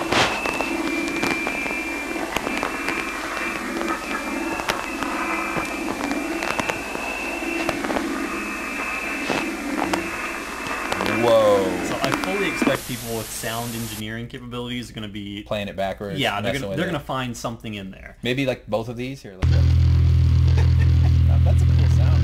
Yeah. You fart sounds like that. You have a real rough night. Anyway, we could spend hours on this particular website. We should probably close the website. Well, hold on. Let's. Yeah, well, maybe we should make a separate video of search. Yeah, we'll dig into it a little bit later. We haven't had really. But, we record this immediately after we watch the episode, so we really haven't had time to dig into this yet. Yeah, we don't. All right. Yeah. Okay. Anyway, yeah. we know that he was into this kind of stuff. Yeah. That's the important thing to take away from this. By the way, for you young people out there, this is what websites used to look like. This is garbage. They used to all have moving little animated GIFs and fucking horrible text and annoying backgrounds. And then one of the big innovations in websites, and then we'll move on, is when the background would stay still. Remember that? And like the text would scroll over the background. And then people learned how to use frames. Yes. And then people hated frames. Yeah, I remember frames and fucking Real Player. Remember getting .rm files? Those are some of the first porn I ever downloaded all the back when. And a guest book. Maybe has anyone signed the guest book yet? Yeah, I never bothered with this stuff. Where are you people? November 15, 20? Okay. Very powerful stuff. John, Bill, Hastings, admin. It's chemicals that change. Wow, there's, I'm sure there's plenty to uncover in this site here. That's just that final thing is the donate your panties. Went up by 7. If this is doing real counts, maybe it is, maybe it isn't. Donate your panties. Sorry, James says funny shit, and it always takes me a few seconds to process it. That's hilarious. All right, so back to the screenshots then here, James. All right. Boom, alternate dimension. So this from the principal of your local high school.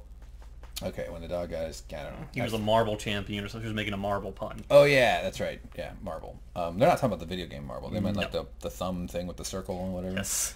Okay, so now what's he reading from? He's saying that one of the last lines, the updates on the website, had a cryptic sentence on it. Right. There it is. Today we finally entered what we call the zone, and we met the Major. Yep. So, Major Briggs, obviously. God, I just can't stop staring at that nipple.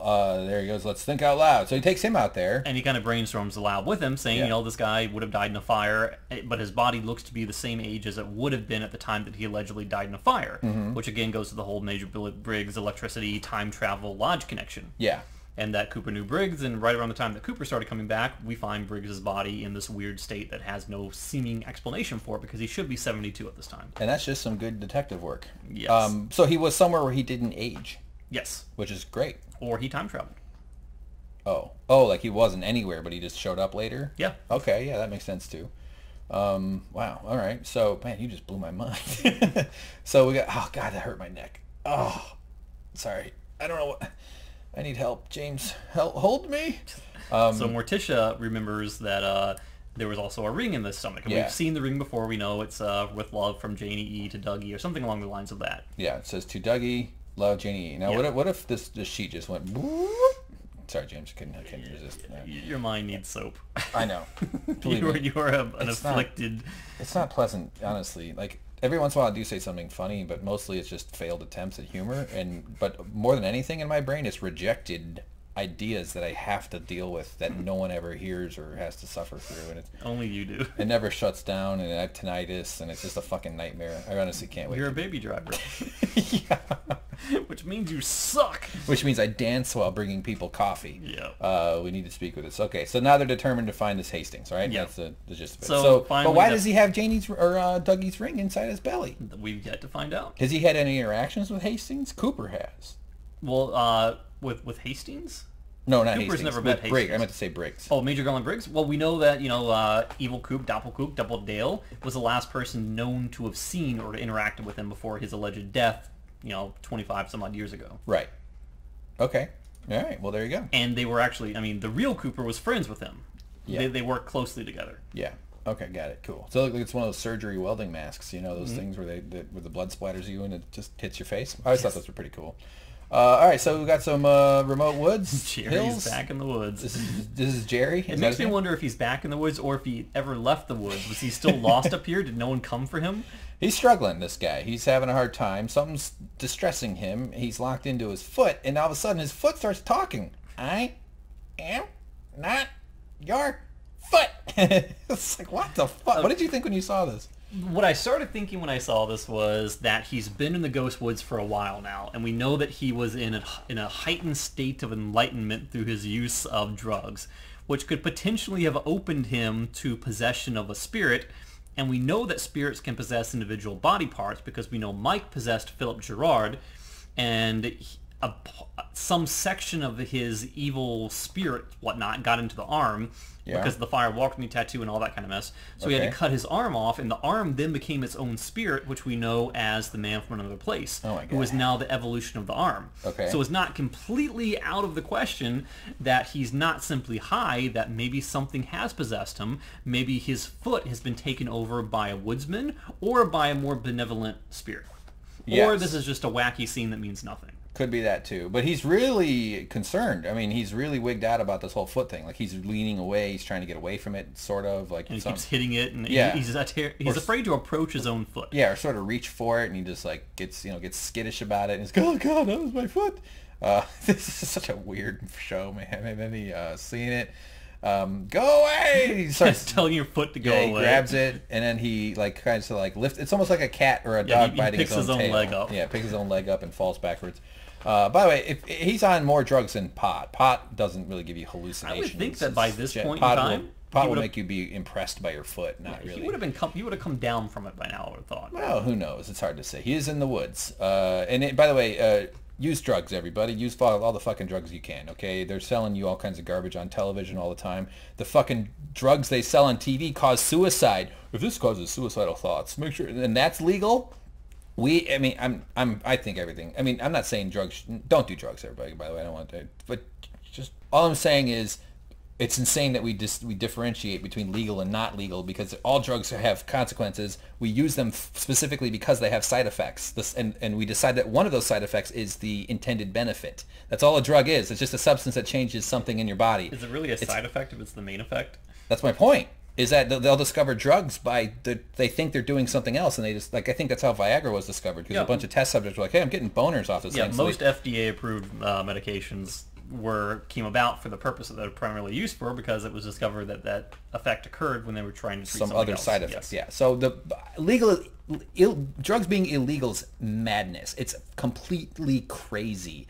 You can overdo drugs, of course. I'm not suggesting that there's not a risk involved, but look how many people are dying from legal prescription usage. It's just, we should manage it with science and intelligence, not old voodoo bullshit thinking that just so many lives have been ruined because of the war on drugs. It's fucking ridiculous. All right, that's me and my soapbox. So everybody join me on my soapbox, because I'm fucking right. Here we go. Catch your soapbox on fire. Why is my soapbox talking to me? I am not your soapbox. Yeah, so anyway, do pot and shrooms. Those are the good ones. All right. I'll pass. Well, beer. Alcohol killed 88,000 people in 2013, I think. Because they drowned in it. 88,000 deaths tsunami related to alcohol. 0 from pot. And it's crazy that it's illegal. I looked it up. It's not 0. Well, I'm sure people have died with pot in their system, but they can't attribute the death to the pot. Died from munchies. Okay, speaking of munchies, we have Chad in the conference room at the police station of Twin Peaks. All right, there he is. He's eating lunch.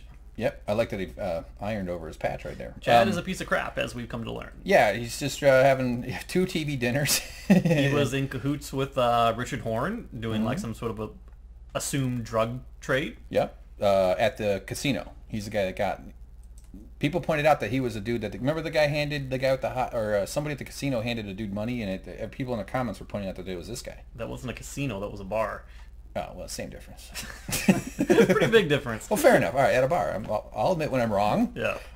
That is what I was referring to. Okay. Yes. But, because you looked at me like I was talking about a whole different... Well, when you say casino, I was like, yeah. No, but the point was the exchange, not the location. Yep. But I should be right about the location. All right, so Tara Fuhrman, she's, I'm not here. I'm on my lunch. Okay, fine. And then they come in. Which is funny because no one really wanted her or asked for her to begin with. Right.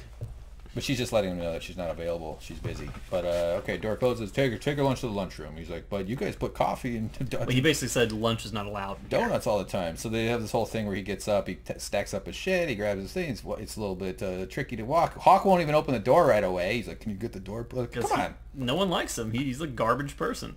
Yeah, but you'd open the door for him just so you don't have to deal with the awkwardness of this moment. That's like... I think they'd like to see him struggle and suffer a little bit. I get it. Yeah, I understand. But if I were him, I would have tried to open the door and just dropped all my food on the ground and walked off. Told him to go and made a couple more TV dinners. So anyway, they get to their business. And he tells Bobby to open a window to get the smell out. Yeah, you got to get that soup out of there. Ugh, who can handle the smell of soup? And so they're trying to figure out what's going on with this little device. Is it an alien artifact? Is it from a separate galaxy? What could it be, James? There's no buttons. There's no thing. And then Bobby is having a little bit of a laugh, as the British people like to say. I know how to open that. You laughing at us, huh? All right, so... You missed something a little bit important, because he says he knows how to open it because his father brought one home late one night, and that he learned how to open it from his father being Major Garland Briggs. Okay, all right. Yeah, so he knows the super secret special technique. This takes a lot of skill. Wait till you see what it is. Oh, yeah. Oh, good, I got a skill. Look at her, she's leaning over. I like that. That's fun. That makes me like her. She's funny. See, I'm coming around on this show, James. Trying to hide from them as though they... No. She just sits up after because they walk in after she tips. No. She's not hiding, but she's drinking. She doesn't want to put down her sandwich, so she's having a sip without lifting up the cup, which is also something you shouldn't do on a first date. That's a second date move. Okay, do drugs and do that on a second date. That's my lesson to the kids. There he is. They're off. They go, and see you later. She's cracking me up. I don't know. So here's his technique. Slam it on the ground. It's a good thing to do with evidence.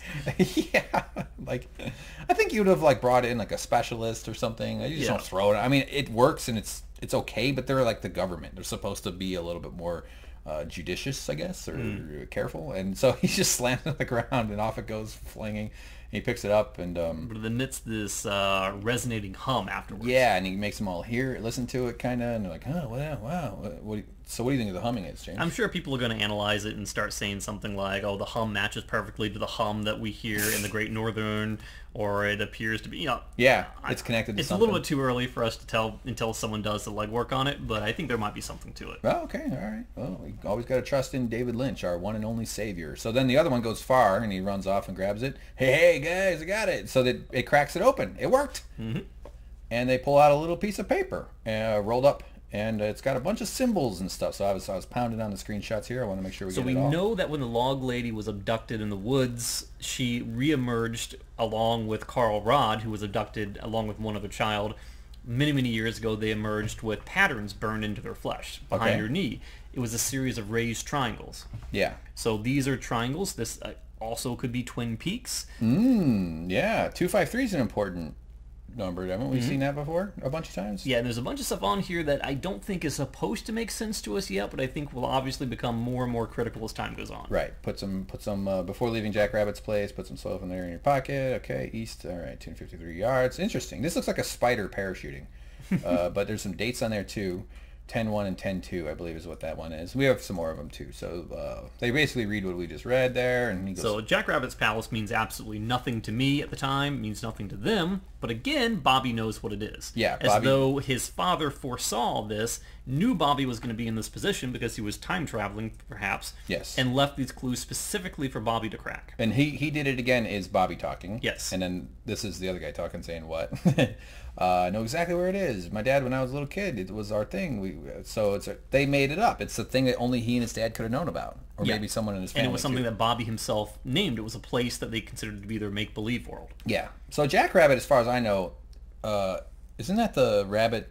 No, that is a real rabbit. You're thinking of a jackalope. Yeah, jackalope. Because I told James, I go, Jack Rabbit is a rabbit with horns. Yeah, and I was thinking maybe he's high. Maybe I'm high. Yes. Have you ever seen the jackalope?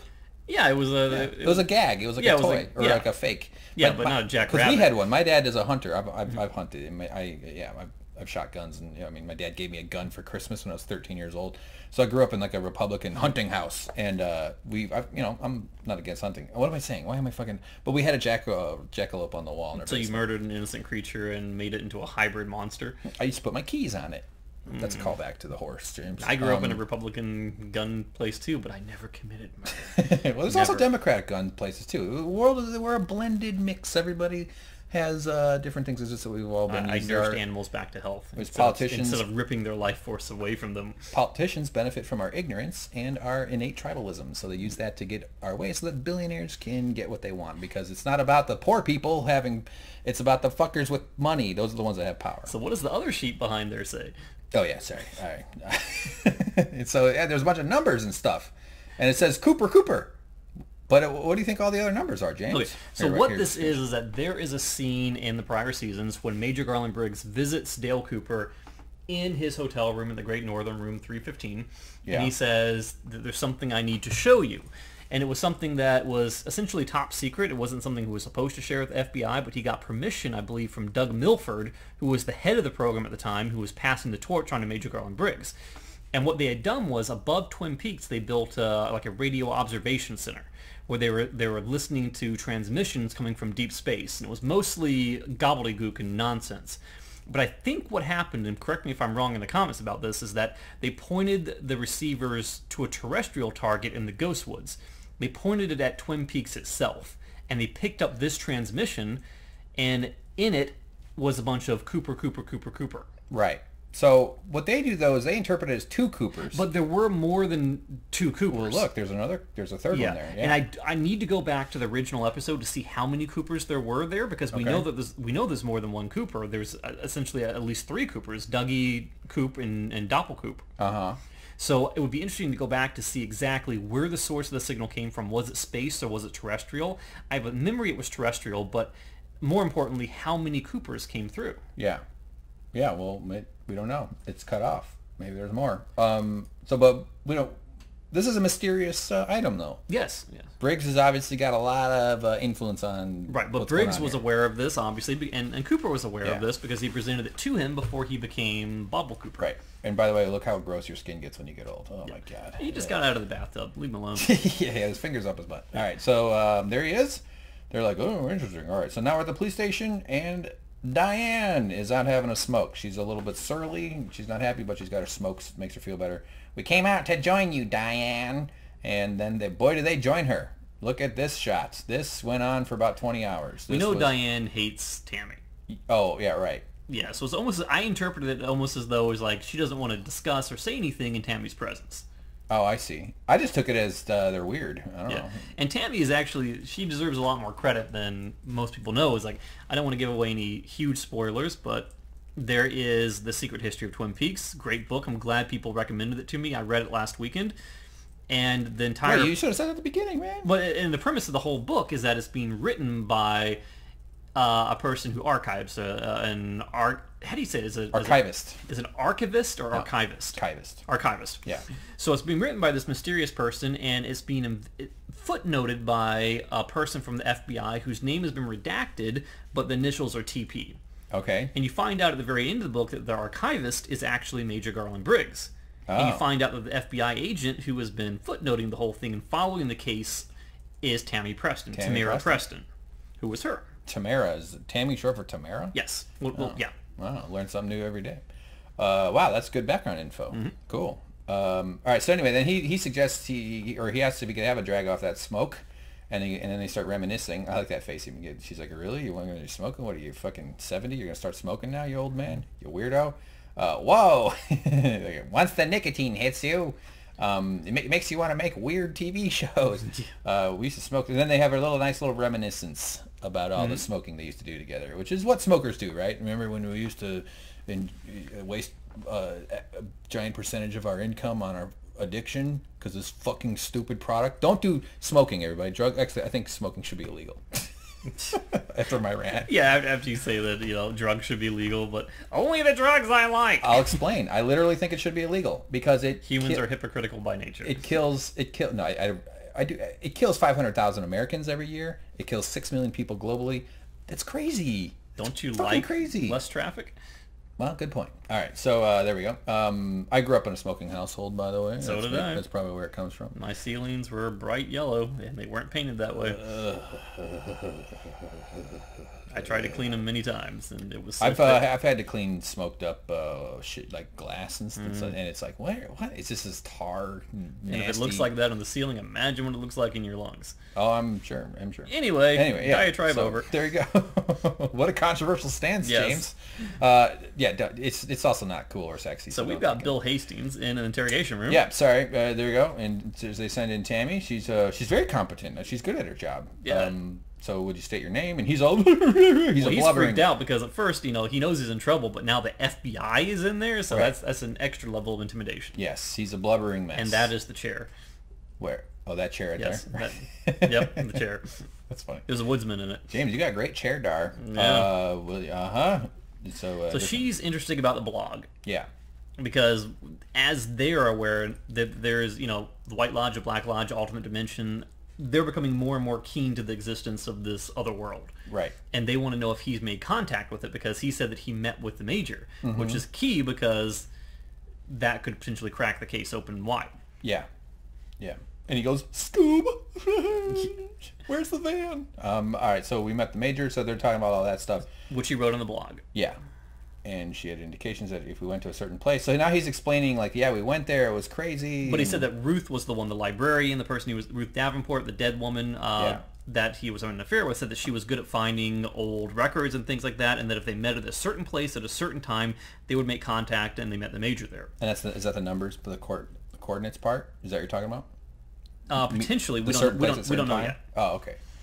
All right. So yeah. So he refers to who asked for the coordinates. So Major wanted the coordinates. Yeah, the Major wanted coordinates that were found, and he said that the Major described what he was doing at that place as hibernating. Yeah. Which could, be like, okay, that's why he didn't age. Yeah. Although, do you age while you're hibernating? Well, animals do, yes, yeah. but well, yeah. hibernating in a separate reality, it could mean something else in his that context. Definitely, for sure. Plus, when you're hibernating, you're not out in the sun. So that's good. Yeah, so he said that he wanted, Major Garland Briggs wanted important numbers, coordinates, and he said that they found them in the place that he told them to go, a secured military base. Right. Or database. So he and Ruth were supposed to go to the military base. Wait. Yeah. Just clear this up, because I'm confused, and I hope I'm not alone, but you can help. Who asked for the coordinates? Major Garland Briggs. So they had to go get coordinates? Yes. All right, but it turned out to be the secure military base. And I'm assuming the military base was the one that was built north of Twin Peaks, because that's the one that Doug Milford and Major Garland Briggs operated. Okay. It was the observation point that they got the weird Cooper coordinates from. Oh, okay, got it. So they were always listening for transmissions from deep space and from the surrounding area. So it is assuming that they were able to get some sort of coordinates from that. Okay. All right. And what you're talking about here is him explaining that Ruth would write them on her hand, and so it's not written down anywhere else except for her hand. She's dead. Right. Do we even have her body? We have her head. Yeah. So we don't know where the body is. So the coordinates are on her body. If they're still on her hand, perhaps. Unless she's decomposing in a river. That's a really good point. Yeah. Because also it was theorized that the other Hank character in episode 1, the one who said that he had like some bags or something like that, was the one who disposed of the body, and that he would know where things were. Okay. Yeah. But yeah, I mean, if the coordinates are still present on her hand, then the location of her body would be pretty critical. Now it's even more important we find her body, aside from just giving her family something to bury. It'd be weird to have a funeral for just a head. Do you think you get like very small casket? Yeah. With it but only the top half open, so you just look at the forehead. Yeah. Great hair. They did a great job. Don't look at we don't want to see the neck part. That's all ripped up, like when you accidentally use your lawnmower on your mom's flowers. All right, so there she wouldn't forget. We brought him back the numbers last. So they gave him the numbers, right? Briggs got the numbers. And then he said, these others came in, they pushed me down, terrible things happened, and they said, what's your wife's name? Yeah, what's your wife's name? He's really selling. He's good acting here. He's real dramatic, real upset. Phyllis. So that makes me wonder. It's like, at first when I was watching that, I was assuming the other people that came in and pushed him down and asked for his wife's name were the officers arresting him. But now I'm thinking that can't be the case. Maybe these were woodsmen, and that's how the woodsmen figured out who the wife was, and that's how they went and infected her and possessed her, and that's how Mr. C came to know who she was, and that's how they unhatched their plan to get these coordinates by coercing him to kill Ruth Davenport and all that. Yeah. All right, yeah. I'm with you. But he was having an affair with her. Did you say that already? Oh, yeah. I wasn't listening. Many times. For part of that, I stopped listening. I stopped and then I started listening again. It comes and goes. It's like a bad radio station. Yeah, so who is it? And it is General Hammond from Stargate SG-1. Let's call him Major Garland Briggs. Major Garland Briggs right here, played by the irreplaceable Don S. Davis. I'm wondering, is the guy who is dead? He died. Yes, he's done. He's gone. Hence why he's not in this season. Yeah, that would explain it. But they have photos of him. Well, who's what? What do you? That kind of looks like Jacques Renault next to him, number 5. Jacques Renault. Yeah, a little bit. Qui Jacques Renault. The one that I always kept calling Hodor. Looks like a younger version of him. Maybe. Oh, the guy at the bar there that sells hookers and stuff. Yeah, maybe. Yeah, so there he goes. He's a bald guy too. He's Colonel Stargate SG-1. Great show, really good show. Well, surprisingly gets really good at around season 2 through 7. I know there's 10 seasons. Yeah, I know. It goes downhill once he goes. Then they bring in fucking Beau Bridges. Richard E. Anderson was only in seasons 1 through 8. Yeah, I know. It was replaced by a young guy named something.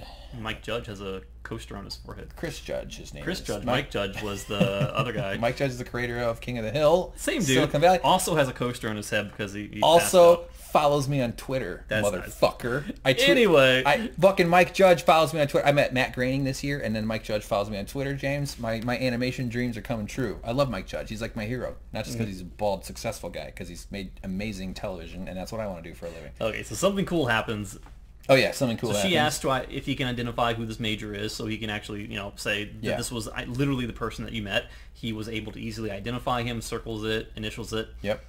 Right there. Yep. And then what happens? The cool thing is, he says that she asked what happened after you gave the coordinates to Major Garland Briggs, and he said he started to float up. Right there. No, you didn't get it. Oh, I missed it, huh? I'm sorry. Yeah, so let me just take my note. He started to float up, and he said some words. Cooper, right before his head disappeared. Yeah. So, does this confirm that the guy in the cell next to him, like in episode 1 or 2 or 3, was the woodsman? The woodsman. Oh, that was a woodsman. Yeah, his head floated up. That was a woodsman. Yeah. Oh, that was not. Oh, sorry. Why am I trying to sound like I know what I'm talking about? So, but Briggs is the head that was floating in the space. Yes, I'm so glad you mentioned that. But we knew that already, though. Right, and what does that tell you? That the coordinates he was looking for, he was only able to do this once he had the coordinates. And once he had the coordinates, he floated up, his head disappeared, and then we saw his disembodied head floating through space saying Blue Rose to Cooper in the Mauve Room. Yeah. So if we assume that the Mauve Room is located in a part of the lodge that's close to the White Lodge, maybe that's kind of a stretch right there. Explain what the Mauve Room is. The room where the woman with the melted eyes that you were saying is, where the mother was banging on the door, where the celestial purple ocean was, primordial the ocean. Fireplace with the woman, and then they climbed up the thing, and then she got bonked. Okay. Right. Got it. Is it possible that because we know that the atomic blast in 1945 was kind of the genesis of Bob and the evil entities that now inhabit the lodge, we know that the White Lodge existed prior to that, we know that the Victorian lady and the giant were there before and watched the events unfold, is it not possible then to assume that what Mr. C wants are the coordinates to the White Lodge, where he can tap into some sort of pre-existing power that exceeds even his own? Okay.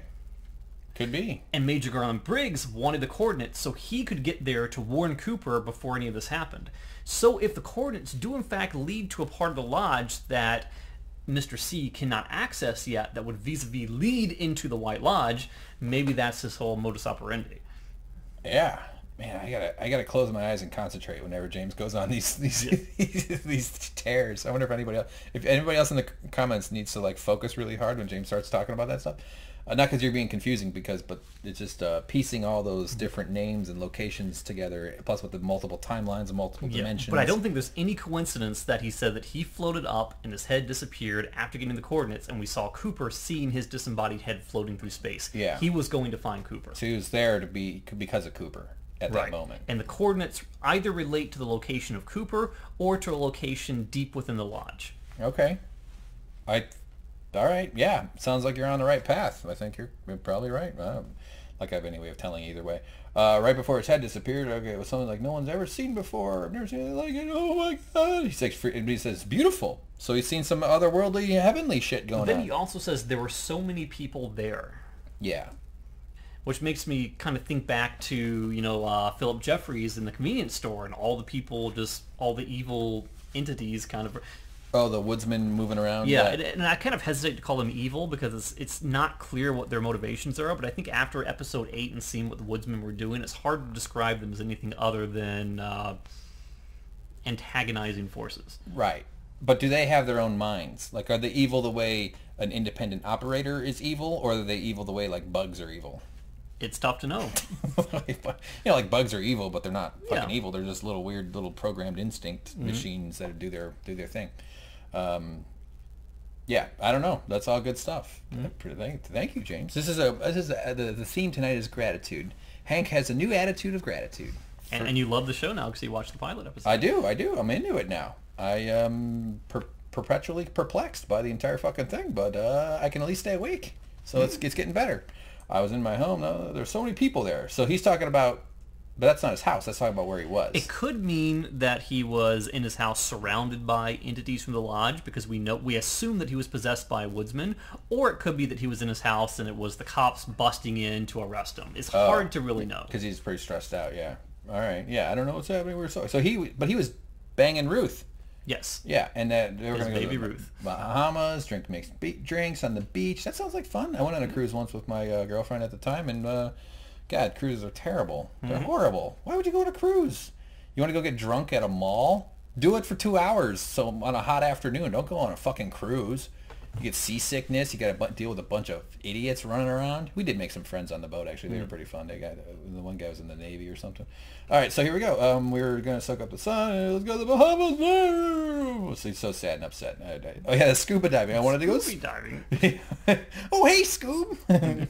I think this whole scene is just that this character can keep saying Scooby. Yeah. Scuba diving. Yeah, but he said it a bunch of times. Scuba diving. You ever go scuba diving, James? Fun? No. Skin diving? Snorkeling? No, I prefer to be... I mean, I'm bad enough on land that I don't think that I would stand much of a chance in water. I went night snorkeling. Yeah, you are pretty rough on water. But maybe you're like a mermaid, Maybe you're just, once you get to that water, your hair will get loose and you'll just put coconuts on your tits and suddenly you'll be like a fucking amazing, magical woman. I might find a dinglehopper. A dinglehopper? What is that? Do you know nothing of The Little Mermaid? Of course not. I know that there's a crab that sings a song. Sebastian. Yeah, Sebastian. Under the sea. Yeah. I'm worried about the... Yeah. And she's hot, and then she wants to be a lady, so she's gonna have a vagina. she's tired of spawning caviar out of her cooch. A dinglehopper is a fork which she mistakes for a hairbrush. Oh, she has gadgets and gizmos aplenty. She has who's-its and what's-its galore. Not I'm thinking, Bob, I've got 20, but who cares? I want more. Well done. Wow. Someone had a traumatizing childhood. Jesus Christ, I know, James. I butchered some of those lines, but you get the point. Well, people are going to unsubscribe because of that. Fruitcake, anyone? Fruitcake, speaking of. So is he calling him a fruitcake? Is he saying this guy's being calling him a fruitcake? That is not professional. He's an FBI agent. You don't say that about this dude. You could get a mistrial. Come on. Yeah. You're supposed to operate under some protocols here. Maybe he's just offering people. Maybe he brought fruitcake for lunch. His wife like, would anyone like some fruitcake? Yeah, he pulls up one out. Here's fruitcake. It's heavy. Yeah, that's bullshit. Don't be mean. Don't be mean. If you're the guy investigating, is what I'm saying. And what would Lynch say? Fix your heart or die, Albert. Oh, is that one of his lines? I think he would say, "Give me your panties, Albert. I want to put them in my mouth." They're still warm. Yeah. Why are they slimy? How often do you change them? You made it worse. Do you have a moist taint, Albert? You made it even worse. What? Because I said moist taint. That was the original name of this channel, by the way. Yes. With Suck Professor. Yeah. All right, so now we got The Mist. This is the TV show The Mist, which James introduced me to the other day. We watched the movie. It's kind of crap. Kind of okay. The movie's fun. The book's good. Yeah. The TV show is kind of crap. Oh, wait, yet another Stephen King show that's not all that great. I mean, shocking, I know. Under the Dome was such a masterpiece. And that's not a knock on Stephen King. It's just that they take... His stuff doesn't adapt well in most cases. Yeah, like a lot of times it's just funny they don't get it right. It doesn't work. Sometimes it works great, like Shawshank Redemption. Like that's my example. Okay, so there's the waterfall. We're back at the lodge. So we've got Beverly and Benjamin Horn, in the Great Northern Hotel. The last time we saw them, they were investigating a weird humming sound, which we theorized to be the presence of the spirit of Josie Packard still trapped in the wood. Right. After her eventual death in season 2 of the television show. Yeah, and she's not in this. She chose the actors didn't come back for the season. No, there was a big plot point between the Martells and the Packards. Are you familiar with that. Sounds like Game of Thrones. No. Well, it's basically like the whole Romeo and Juliet, Montague Capulet type thing, where originally Twin Peaks was settled by Lone Sawmill by the Martells. Yeah. They were kind of a small production. The Packards moved in. They had a much bigger operation. They bought out all the land around about 150 square miles of the Packards mill, of the river. The Martells mill. All right. And started squeezing them out. And the Martells and the Packards had this bitter rivalry going on. They hated one another because the Martells were going out of business between the Packards, and the Packards wanted the Martells' land, but they weren't really selling. Right. So eventually, two people from both families, Pete Martell and Catherine Packard, came together in the holy union of marriage, and they got together. And that's why Pete Martell kind of was the ceremonial manager of the Packard sawmill, and that's why Catherine Packard kind of ran things. But Catherine Packard's because that's her brother. Yeah. But Catherine Packard's other brother. Wait, no, I screwed that up. I screwed that up horribly. It's okay. It's all right. Catherine is married to Pete Martell. Her brother is Andrew Packard, who died in a boat explosion, but not before he married Josie Packard, who he met in Hong Kong, who turned out to be like a ringleader in a drug and prostitution ring. She was a powerful like mafia boss who killed her own father, I believe, which sent the mafia guys after her. So she used a marriage to Andrew Packard to jump over to the United States to hide. Okay. Meanwhile, that's a good move. I like that. Yeah, but meanwhile, it's assumed that she killed Andrew Packard. But later on in the series, we find out that Andrew Packard was not killed in the boat explosion. He saw it coming and faked his own death by putting a fake corpse on the boat, and all this kind of nonsense unfolded. And then Catherine faked her death and came back as a Japanese businessman who looked, the whole makeup thing. Oh, really? A white lady died and then came back as a Japanese businessman? Yeah, that's funny. It was horrible. But anyway, there was a huge convoluted drama between the Packards and the Martells. And that's just backstory for like the area. But Catherine Martell decided not to come back. The character did not come back. Pete didn't come back because he died at the end of the season. He died in the bank explosion. Okay. Andrew doesn't come back because he would have been dead by now from age. Also, he died in the bank explosion. Age? Age. Oh, I thought you said age. Yes, he was fairly old at the time. Yeah, aren't we all? So it seems like the whole, aside from Josie and her spirit here, it seems like the whole, drama between the two families and the whole sawmill thing kind of fell apart for season 3. Yeah. And I think that's why you don't see the sawmill in the opening credits, because it's kind of not a thing anymore. Okay, all right. Yeah, the opening credits of the first episode that we watched today, it's like 20 minutes of them sharpening saws and things. Yeah. It would, not 20, but it goes on for a while. You're like, wow, this is, really filling time here. So there's a lot of backstory to that whole thing. They don't need those. They don't need that conflict anymore to propel the story, though. No, the whole Ghostwood development project, Ben Horn, all that kind of stuff, it's in the past. We're moving on from that. Right, like the Bronx, you know what that used to be? And I could be wrong here. I'm pulling this out of my ass. But it was a family that owned a big farm in the area. They were like, obviously, they had money, and they were called the Bronx family, B-R-O-N-C-K. Mm-hmm. And people always refer to that area as the Bronx because the Bronx owned that, B-R-O-N-C-K''S. But over time, it became B-R-O-N-X. And it's just neat. Cool. Yeah. That's why Malcolm X was actually plural for why did I go there? That's horrible. I'm sorry. He was the original X-Men. Because of the X. Okay. All right. I'm so okay.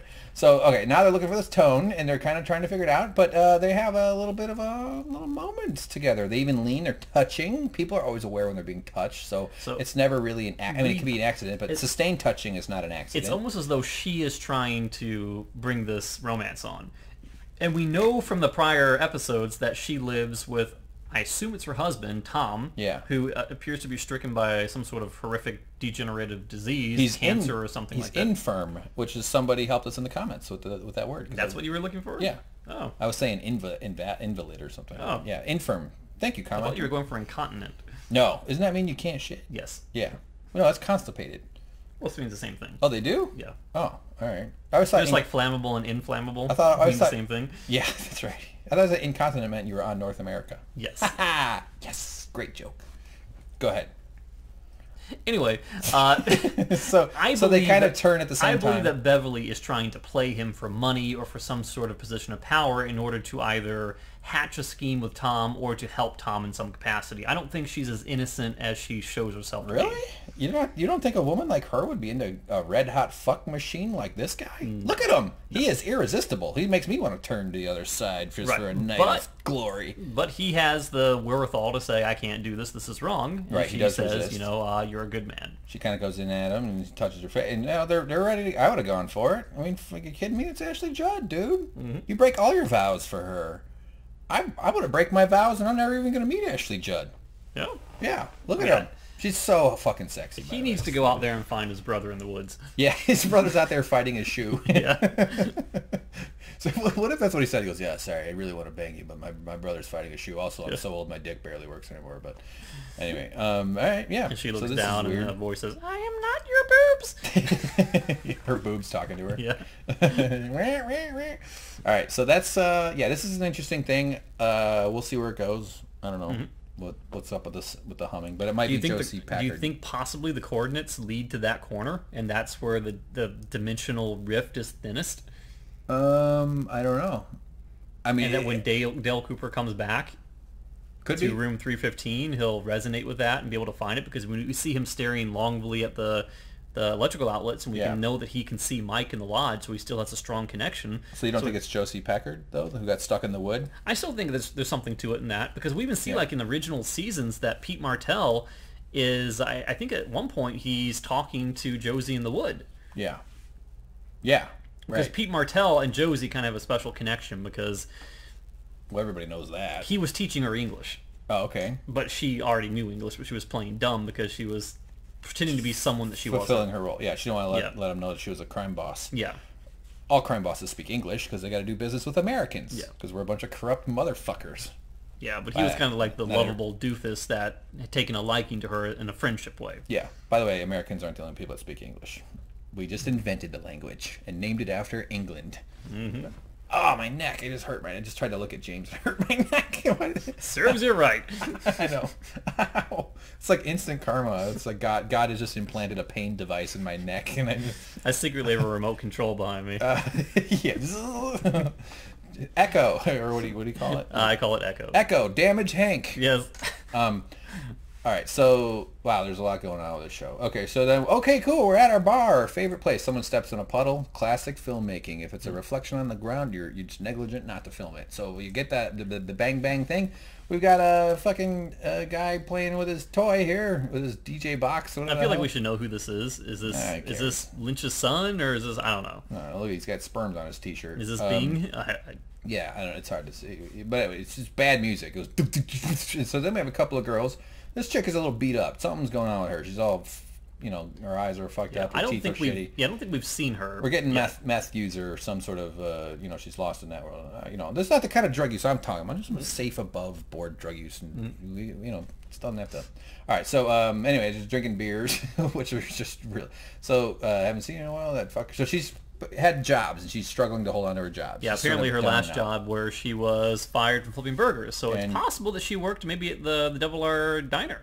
Oh, that could be. And maybe Norma fired or Shelley fired her. That's just pure speculation. I'm not sure. Yeah. But she said she came in high, or maybe I came in high a couple of times. Sometimes.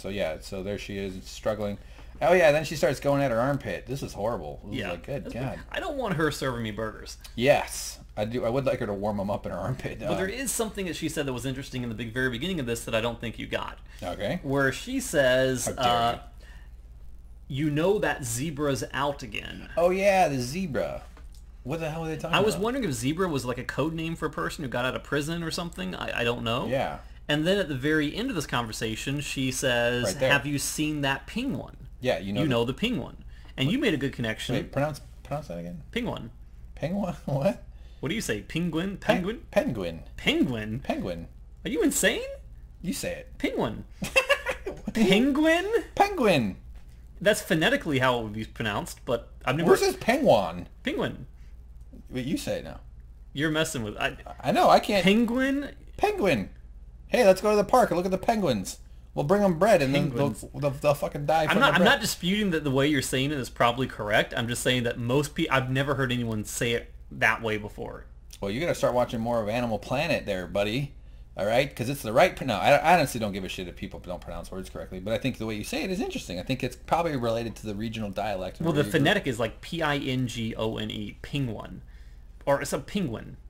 Penguin. I think the difference between you and me is that instead of saying I say penguin, you say penguin. Pin. That's the difference. Well, the pronunciation of the E. Your speech has a little southern in it. So like your pen for you is more like pin. Like lots of people from southern, but you're not a. It doesn't. No one hears you talk and thinks that guy's obviously a southerner. It's not that. But I think certain pronunciations in you, and that doesn't mean that I'm right. I just come from near Chicago. The suburbs of Chicago is, I have like I say duh, like that th sounds like duh for me, like that. Like I fuck. James is really pondering this. I can tell. But anyway, can you fill people in on the connection you made between the Well, two I don't know. I just, the only, it's not that I figured anything out. I just said the zebra is a black and white animal and a penguin is a black and white animal. And that could. And you said they can both fly. Yes, I said they could both fly. Well, if the zebra is the Hercules, well, who's that guy with the fucking mechanical owl? Penguin. Yes! Oh my god! Yes! Do it again. Here. Penguin? Hold it up to the thing. No, I don't have any more credits on dictionary.com. I have no more... Do it for our listeners. Penguin. Wow. Fine. See, I did not say that I doubted you. I did not say that I thought you were wrong. You could tell me I'm wrong. No. I mean, phonetically, that's what it would sound like. Yeah. I've just never really thought of So that. read it. You know, the bird, the flightless bird. The adorable. There they are, Albert. The swimming flightless bird. Okay. Well, god dang it. I've been living a lie. You don't have to change it. Keep being you, James. Nobody wants you to change. Penguin. Quit compromising. Yep. All right? Penguin. March of the Penguins. March of the Penguins. Penguins. Morgan Freeman. He's the source. We got to go to him. He's God. He's the narrator. I'll say. Want to hear my Morgan Freeman? No, Sonny. That's not good. No. Okay, so in soft steps. Okay, now they've got music going on, but she's really just grinding away at that fucking gross and then armpit. it says, "I am not your armpit." But she's got this really nasty rash going on. Yeah, something's going on. And she keeps picking it, and it's so this girl's in trouble. I mean, she's obviously not healthy. We don't really know the full story behind her, where she got the rash. Right. Maybe we'll find out later on that maybe there's someone who's a person of interest, escaped through the woods and went through some poison ivy or something, and then we'll be able to connect dots, say, oh, it must be that girl at the diner with that weird rash under her arm. Right. It'll come back in some way, but I don't think there's any way that we can speculate with any sort of degree of accuracy at this point. Well, if there's anything that this show has been missing, it's another side story. Yeah. Going, my God, why did they have to add more? Jesus. Can't we talk about those two dimwits and their chair? Okay, so leave Lucy and Andy alone. Well, they grew on me this time.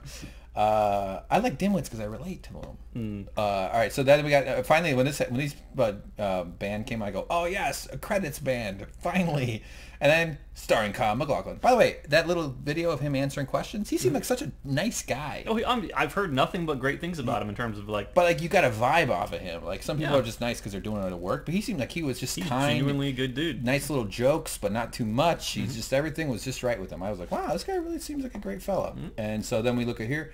I just want to point out that I was right about Don S. Davis, which is, I don't know, where is it? Where is it, James? There it is. Major Garland Briggs. Stargate SG-1. That's my analysis. Any theories, James? I think Teal'c does deserve love. Go ahead, your turn. What else do we want to say? We got... Hudson Mohawk. Is this the band right here? Au revoir, Simone? I would assume so, maybe. Which is French for go fuck yourself, Simone. Yes. Yeah. Who's Hudson Mohawk? I don't know. Is that Chief Hawk? Google him. I'm not gonna. No, that's not Tommy Hawk. Yeah. Oh yeah, that's a different guy. Okay, so all right. Well, that's the end. Anything you want to add to what we got, James? Any predictions for the next half of the season now that we're midway through season 3? No, I'm kind of glad that we got a little bit more insight on this whole Bill Hastings thing that kind of went dormant for a while. Yeah. Because it relates more to what the motivations are for Mr. C and what he's going after in the coordinates. Mm-hmm. And I know that in the next episode or the following episodes to come that we'll probably see reference to the attempt or successful hit on Warden. And then we'll see something about the two double headers in Vegas being Janie E and Dougie. Right. So it looks like they're coming after him in a hard way, and we'll see how that goes. So the only prediction I can offer, which I already did, is that Dougie is going to have a face-off with Double Dale. What is it called? I don't think it would make much sense for them to do a reboot of Face Off, considering they both have the same face. It'd be a little confusing. No, with John Travolta. Yeah, it's they're like both going to looking get in a mirror, only not. Only not. Why hasn't there been a new Face Off like every year with just two different new actors? You know, like, I would like it to be a white and a black actor. Oh my god! Oh, that's so weird. That would be so crazy looking. That would be so strange. It wouldn't work well. Idris Elba and Mini-Me. Pee-wee Herman. Talk about stretch Mini-Me's face. Talk about Penguin there. That's a. But oh, I mean, man. I don't know how you want to go there. It's like, Yeah. do they? I mean, I assume the head is the same size. I don't know. The heads are different size. I mean, skin stretches. And Right, stuff, but I mean, in terms of like for people with dwarfism, I would think that the head is still, like Peter Dinklage. Yeah, his head seems to be the same, if not slightly larger than other people's heads. Well, I think it looks larger because their bodies. But I don't think the head is disproportionate to other people. Well, I know there's a kind of dwarfism that, like Willow, Warwick Davis. Yeah, his hands are like don't have dwarf, like they're bigger. So there's versions of it that where your limbs manifest differently. I'm really trying to sound sensitive here. I don't want to sound like I'm trying to make. His father was the Hulk. What? Bruce Banner? Big hands? Oh, big hands. Hulk hands? Hulk smash? Oh, all right. Anyhow. his father wore those big giant foam green hands. Yes. So I don't know what the hell we're talking about now at all. We're talking about stretching a dwarf's face over someone else's face. That's where this is going. Yes. Oh my god. Okay, so yeah, there we go, guys. We're there. We're coming up on the home, not really the home stretch yet, but we're over the middle hump at least. Yeah. Next week will be episode 10. This is, I guess we're gonna find out. Holy freaking crap! Uh-oh, James just figured something out. Gary? Johnny Horn. Mm-hmm. Eric Rondell, the guy in the blue pajamas, running and smashing his head into the wall. That is one of the Horns. Who are the Horns? Benjamin Horn, Audrey Horn, Richard Horn. Still nothing. Benjamin Horn, the owner of the Great Northern Hotel. Oh, the one with Beverly looking for the humming sound. Oh, so those guys, I didn't know their last name. I'm sure you've said it a million times. I just don't remember stuff. Wow. So that's who Johnny is. There's a clue. Yeah, we should. Yeah. Okay. So is Johnny Horn in some way connected to Richard Horn? Probably. It's unlikely. There's multiple Horns. Oh, can you go to that next one? I saw another Johnny. No, same Johnny. Okay. Oh, yes. I tried to get all the cast credits though. There's Sylvia Horn. Who's that? Maybe that's Mary. Well, wouldn't it say Mary? I don't know. So who is so? Well, there's Benjamin Horn. Was there another? When did we see Sylvia Horn? I don't know. Was there another woman? Are you sure that they said Mary? Is that Bobby's mom? Bobby is. I'm just trying to think Briggs. of who's the woman that we Bobby saw. Briggs. Oh, Briggs. Yeah, whatever. I don't know. Maybe Constance. Okay. When did we see? That's interesting. Maybe I guess a guy could be named Sylvia. Maybe the woman that we see come down to try and pick up Johnny Briggs. You got me Johnny Horn was Sylvia Horn, and maybe this. I didn't quite see it myself. The reference to Mary. Maybe that was someone else. Yeah, it could be someone else. Maybe I just made that up. I don't know. Fucking can't tell half the time. I was typing at the time, so I didn't see. Yeah, that's okay. All right. Well, cool. Good catch there, man. I'm glad we just dilly-dallied long enough at the end there to find that little clue. Yeah. Good stuff. We get a lot of information out of this credit screen. Mm-hmm. All right, everybody. Well, there you go. Like and subscribe if you haven't already, and maybe think about some Patreon, which we haven't made online yet because I've been too busy with other stuff to bother. Yeah. But I'm putting the graphic at the end. Do you think he's named Hutch because his last name is Hutchins? No. I think he just likes China. It's the Rabbit Hutch thing. He's a big fan of plates that are expensive, but that when your parents die, you have to throw away or auction off, or either you auction it or you feel guilty just tossing all their shit in the garbage. If you were a killer, would you be Hank the Shank Stadler? Yep. I'd be Hank the Shank Stadler. That's right. I'd be Hank the Spank. One time, a grown man, when I was a child, called me Yank when I was under 10 years old, and I was like, grow up, you fucking old piece of shit, get a job. He was the dad of some loser kids in our neighborhood. Fuck you, call me Yank. I like it. I wasn't really mad, but I do remember thinking, wow, it's weird that this old guy is acting like a kid. That's weird. That's what I remember thinking. Like, he's an adult. He's not supposed to act like a child. And now I'm an adult and I act like a child all the time. I'm worse than children. It's bad. I'm never going to grow up. I'm like Peter Pan. Yeah, I'm a mess, James. It's horrible. Okay, bye, everybody. Thanks, James. You did great. I really had a good time today. We did a good job. I mean, you did a good job. Yay. So, see you guys in the comments. You can tell me how annoying I am. Which I agree.